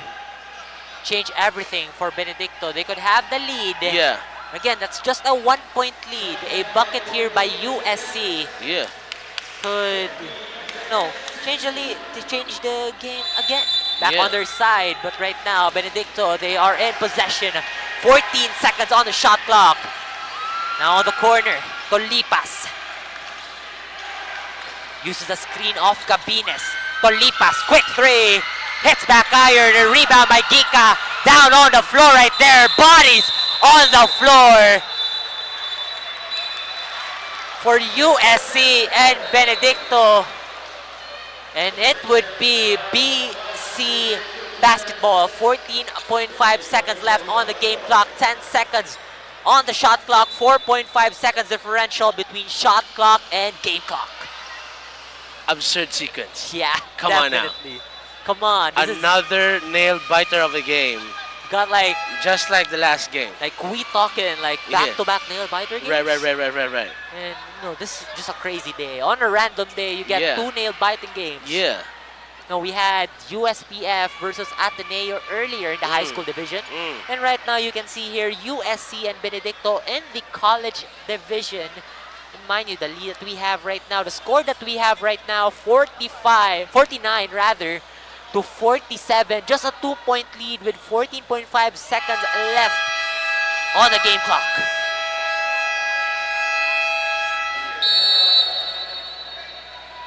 And a straight timeout here, David, of course. Like you have to exhaust it. Yeah. You have to exhaust it. And Benedicto here. I mean, this could be the last possession. Yeah. So, you gotta make use of your timeout. That is their last timeout. By the way, USC still has 2 timeouts on their side. And, USC could make this a long game. Just, timeout after timeout just to secure their second win this season. But mind you, Benedicto, there's still a chance for them on their side here. Right. Now, a couple of plays drawn out here for Coach BJ. This is crazy, Yeah, it's a crazy game that we have here.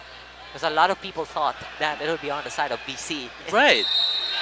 But right now, USC, with that warrior mentality that they have in them, it's like I they mean, could like, you slip. know, they used to be the champs. Yeah.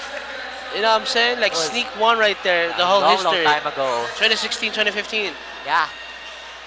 It was a memorable year for Yeah. the Warriors.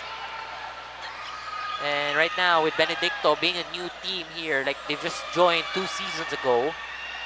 Right now they're doing their best and try to etch a name in the history books to be one of those players, one of the teams right up top, this on the side of UVUC and a Southwestern University as well. Now Benedicto inbounding. Babalcon sees the corner. Heavily guarded here. Calafoto goes for that reverse. Great defense by Aureo. Double teamed right there. Will force the foul. And let's see, penalty. That'll be penalty free throws for USC. And again, David, a crazy game that we have here. And if you're Calafoto, 5.6 remaining. Yeah. Still a lot of time to get a shot off. Yeah. If you could just nail all those 2 shots and make it a 4-point game, that's it. Yeah, that's But a if he game still winner misses shot. the first one, I'm just gonna throw up right here. Because again, like, you know, Benedicto could pull up a 3. Yeah. Could lead this game to an overtime if ever Calafoto would only sink 1. Here we We'll go. see here, David. Here we go. All silence. Fasten your seatbelts. Makes that first one count. But what's important here, David, is the second one. Exactly. Will the Warriors pull the biggest upset we've seen so far? Yeah. Let's see here, David. Undefeated Benedicto College on the verge of getting their first loss of the season. And there you have it, Calafoto. Almost lost the ball here to Lipas on the right wing. And there you have it, USC with an upset win over the then undefeated Benedicto College Cheetahs with a score of 51-47. What a game that we have here, David. And I'm just happy for the Warriors squad getting this win. They deserve it. Yeah, but the thing is, they didn't have Orgong and the De La Cruz. Yeah. And it was like a half squad already because those 2 players has been really a good role players for this team. But a win is a win. Yeah, a win is a win. And this is a hard-fought win for USC. You know, Kyle Maglinte putting up 14, Aurea putting up 8 points, and Gika Enriquez with 6 points. And you know, it has been a very, very good game from start to finish. But right now, as USC have won this ball game against BC, let us head on to their university hymn as they celebrate this upset win.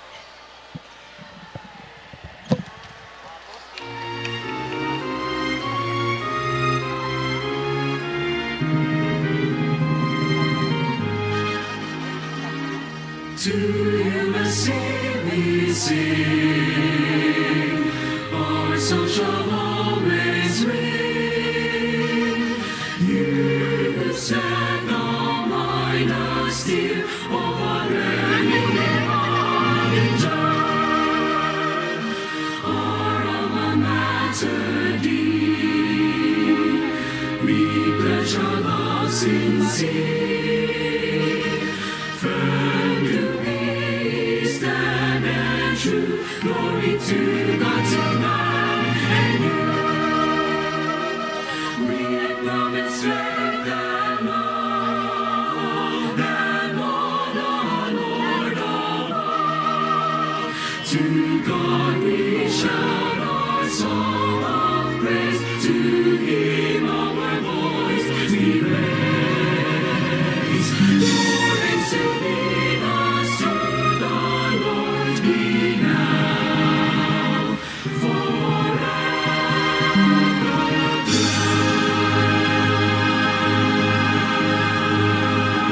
blessed.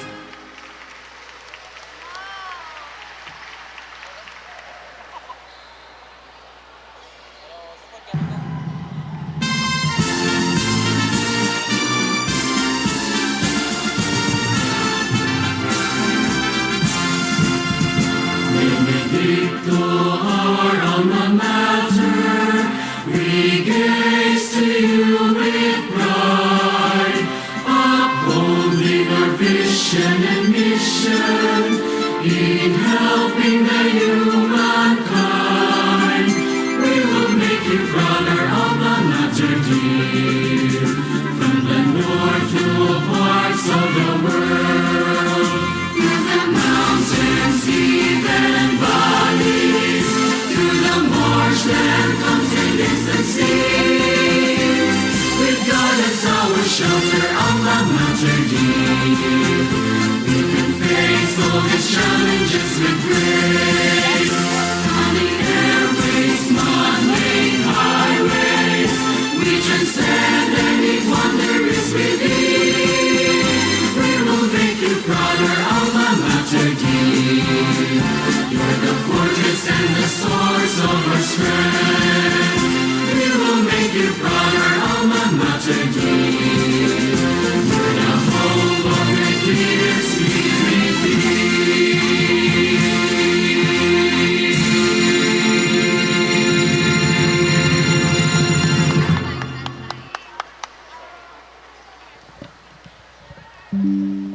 And right now, as we go over to our post-game stats, second win here for the side of the Warriors, and you can see here the field goal percentage, 33%. They have been shooting pretty well to get the win in this ball game. In the rebounding department, just quite close on there, but Benedicto has the lead. Just the 3 rebounds right there. But let's talk it here, David.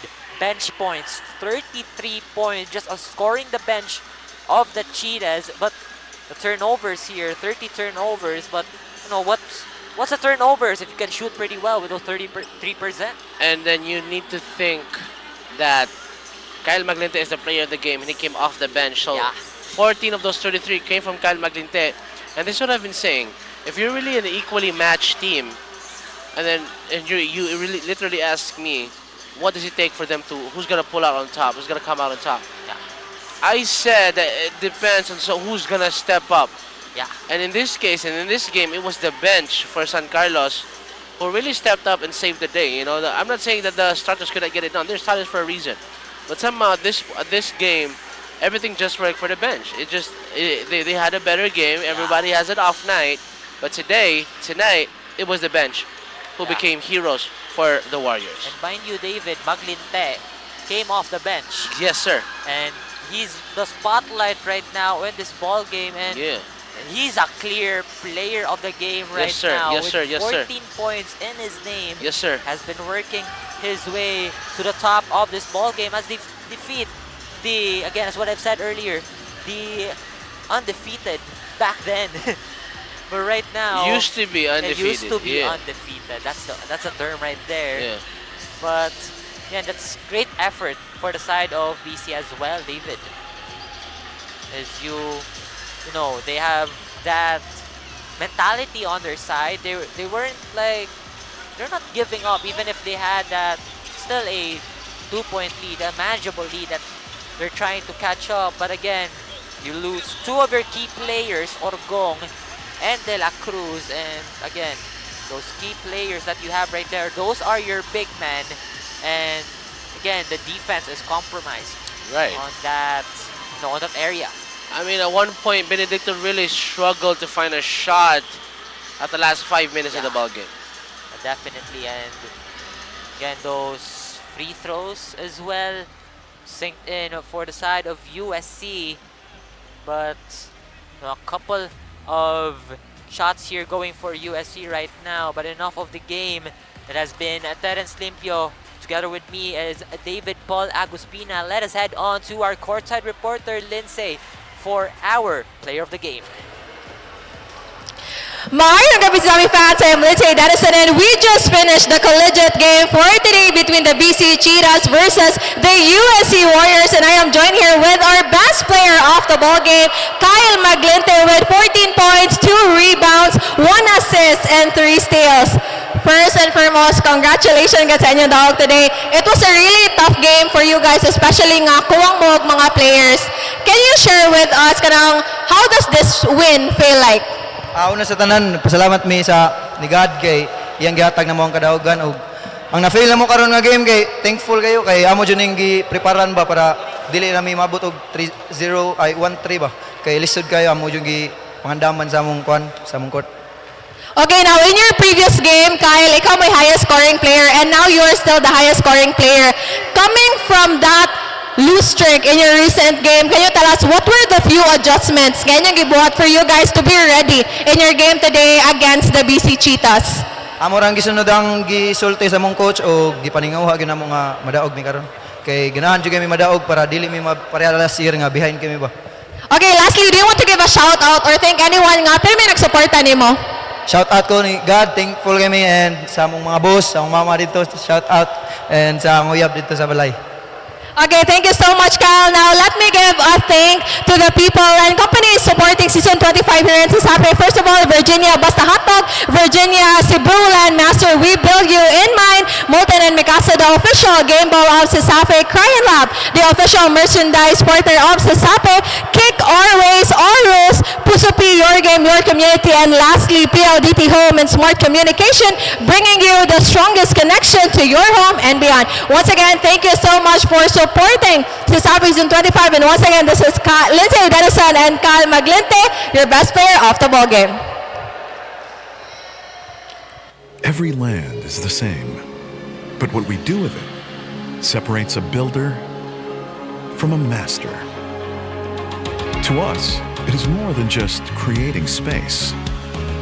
It's about building places where dreams can become reality. Where businesses have room to grow, passions have its corner to thrive in. Every milestone has a space for it to happen. We put our heart into every project, and we are committed to deliver the extraordinary time and time again. With masterful leadership, a wide array of quality development, and 20 years of genuine real estate service, we're not just builders. We are landmasters. 20 years of masterful development.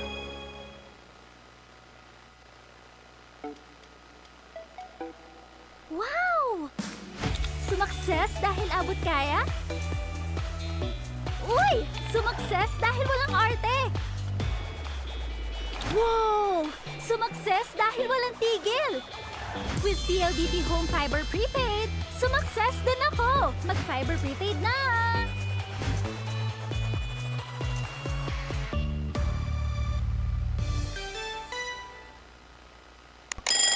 Ang sarap gumising sa umaga, sa tuwing naaamoy na ang luto ni nanay, ang daing at tinapay, at lalong-lalo na Virginia hotdogs, wala nang ang ibang gusto. Virginia hotdogs, ito ang baon kong paborito. Basta hotdog, Virginia. Rules, we make them.